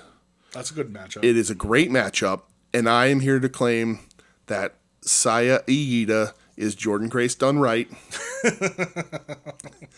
I like that. I love her. Good I think she's absolutely fantastic. I love Natsupoi. This tag match makes this look like their marquee matchup coming up is Saya versus Natsupoi. All right. It's the highlight of the match. They spend the most of the time against each other. Like, they get tagged in when the other one is tagged in. Most of the time in ring in this match is them two those two fighting each other. I liked it a ton. That's just what that is. But it was good. And then the main event from this show was Suri versus Rana Yagami. Suri is challenging for a Stardom belt. IWGP versus right, Suri. Right. I like Siri. I know she just got that belt. I don't know that she can survive. Siri's world we're living in, brother. Siri, so this kid, Siri gets in the ring, and she goes to take her jacket off, and Rana Yagami blindside drop kicks her while her jacket is half on. And I was like, the fucking nerve of this kid, who I had never seen before. The nerve. And I was like, and Siri is selling, and I was like, this girl is going to pay for this. Yeah. And she gets her ass beat so hard that the crowd starts booing Suri for being a bully. Wow. She beats the shit. It is a quick sprint. It's a banger. It becomes a war. But, Suri is just I'm going to kill this kid. That's what I like It is going to be a murder because I'm going to challenge for this title. Suri's awesome. I like Suri. I don't know. It's going to be a banger, though. Yeah. But I don't know. I don't know that you can hold back Suri in current Joshi professional wrestling. All depends on what Suri wants to do. Right. Because I know she has another produce show coming up, which sold out record time again. Because they're the best. Yeah, those shows are a lot of fun. But if Stardom can lock her down and get her committed, and you could let her do the produce shows. Yeah. But lock her down, there's your Mayu Iwatani gap filled. I agree. Suri fucking rocks. Suri rules. She's and sick. Mayu is a loss, man. Oh, no doubt. And she's a huge gain for Marigold, even though Rossi's a stupid, dumb piece of shit. Yeah, not a fan of that guy. But, there's very few people that I feel can fill the Mayu Iwatani shoes, female or male, in any promotion. I don't know many guy wrestlers that can be I'm going to be as important to a promotion as Mayu is. Yeah. Suri can fucking do it. Suri rocks. So, that's a trip to Japan, brother. That's all I got. So I can't comment on an international match. I guess my favorite match from the States. Yeah. I'm gonna go Vikingo versus Gable. Wow. Yeah, I think that match was really it's not match of the year quality, but it's really damn, Chad Gable is truly that guy. Cool. If I have to pick an international match, it's the Suri versus Randy Yagami. But if I could be so bold, I'll sub in the Bear Bronson death match as my international match of the week. Even though it's not international, it was really fucking good, and you should probably watch it. Yeah. But the match, the what did you name your? Oh yeah, you said Cable. Yeah. Swerve Ospreay is probably my American. It was fucking wonderful. That was close for me. Yeah, that was very close. So, but really, really good Dynamite. Yeah, what the fuck with Hollywood in? No, Summer Blockbuster. Summer Blockbuster. Yeah. It was really cool. Really good wrestling this week, and complete. Not an international turn from last week, but last week we were there. Wasn't much. Not much. We got an overload. So also, the time you saved last week is added onto this week. Deal with it. LOL at Blake Monroe. We didn't talk about that at all. Nope. I'll never see one of her matches. What a shame. But real dumb. You're gonna rip off Sabrina Carpenter that hard? You're gonna come out with a coffee at? What are you gonna get? A coffee at Curry Donuts? You're gonna have the Blake Monroe. Yeah. You can't do brown sugar. You do the molasses. The coffee at Curry. Yeah. Oh my god. That was it. Is Curry Donuts just an us thing? Probably. Yeah. I guess I should have said Starbucks. That's probably more of the player comp. Oh well. Nothing wrong with that. Whatever, dude.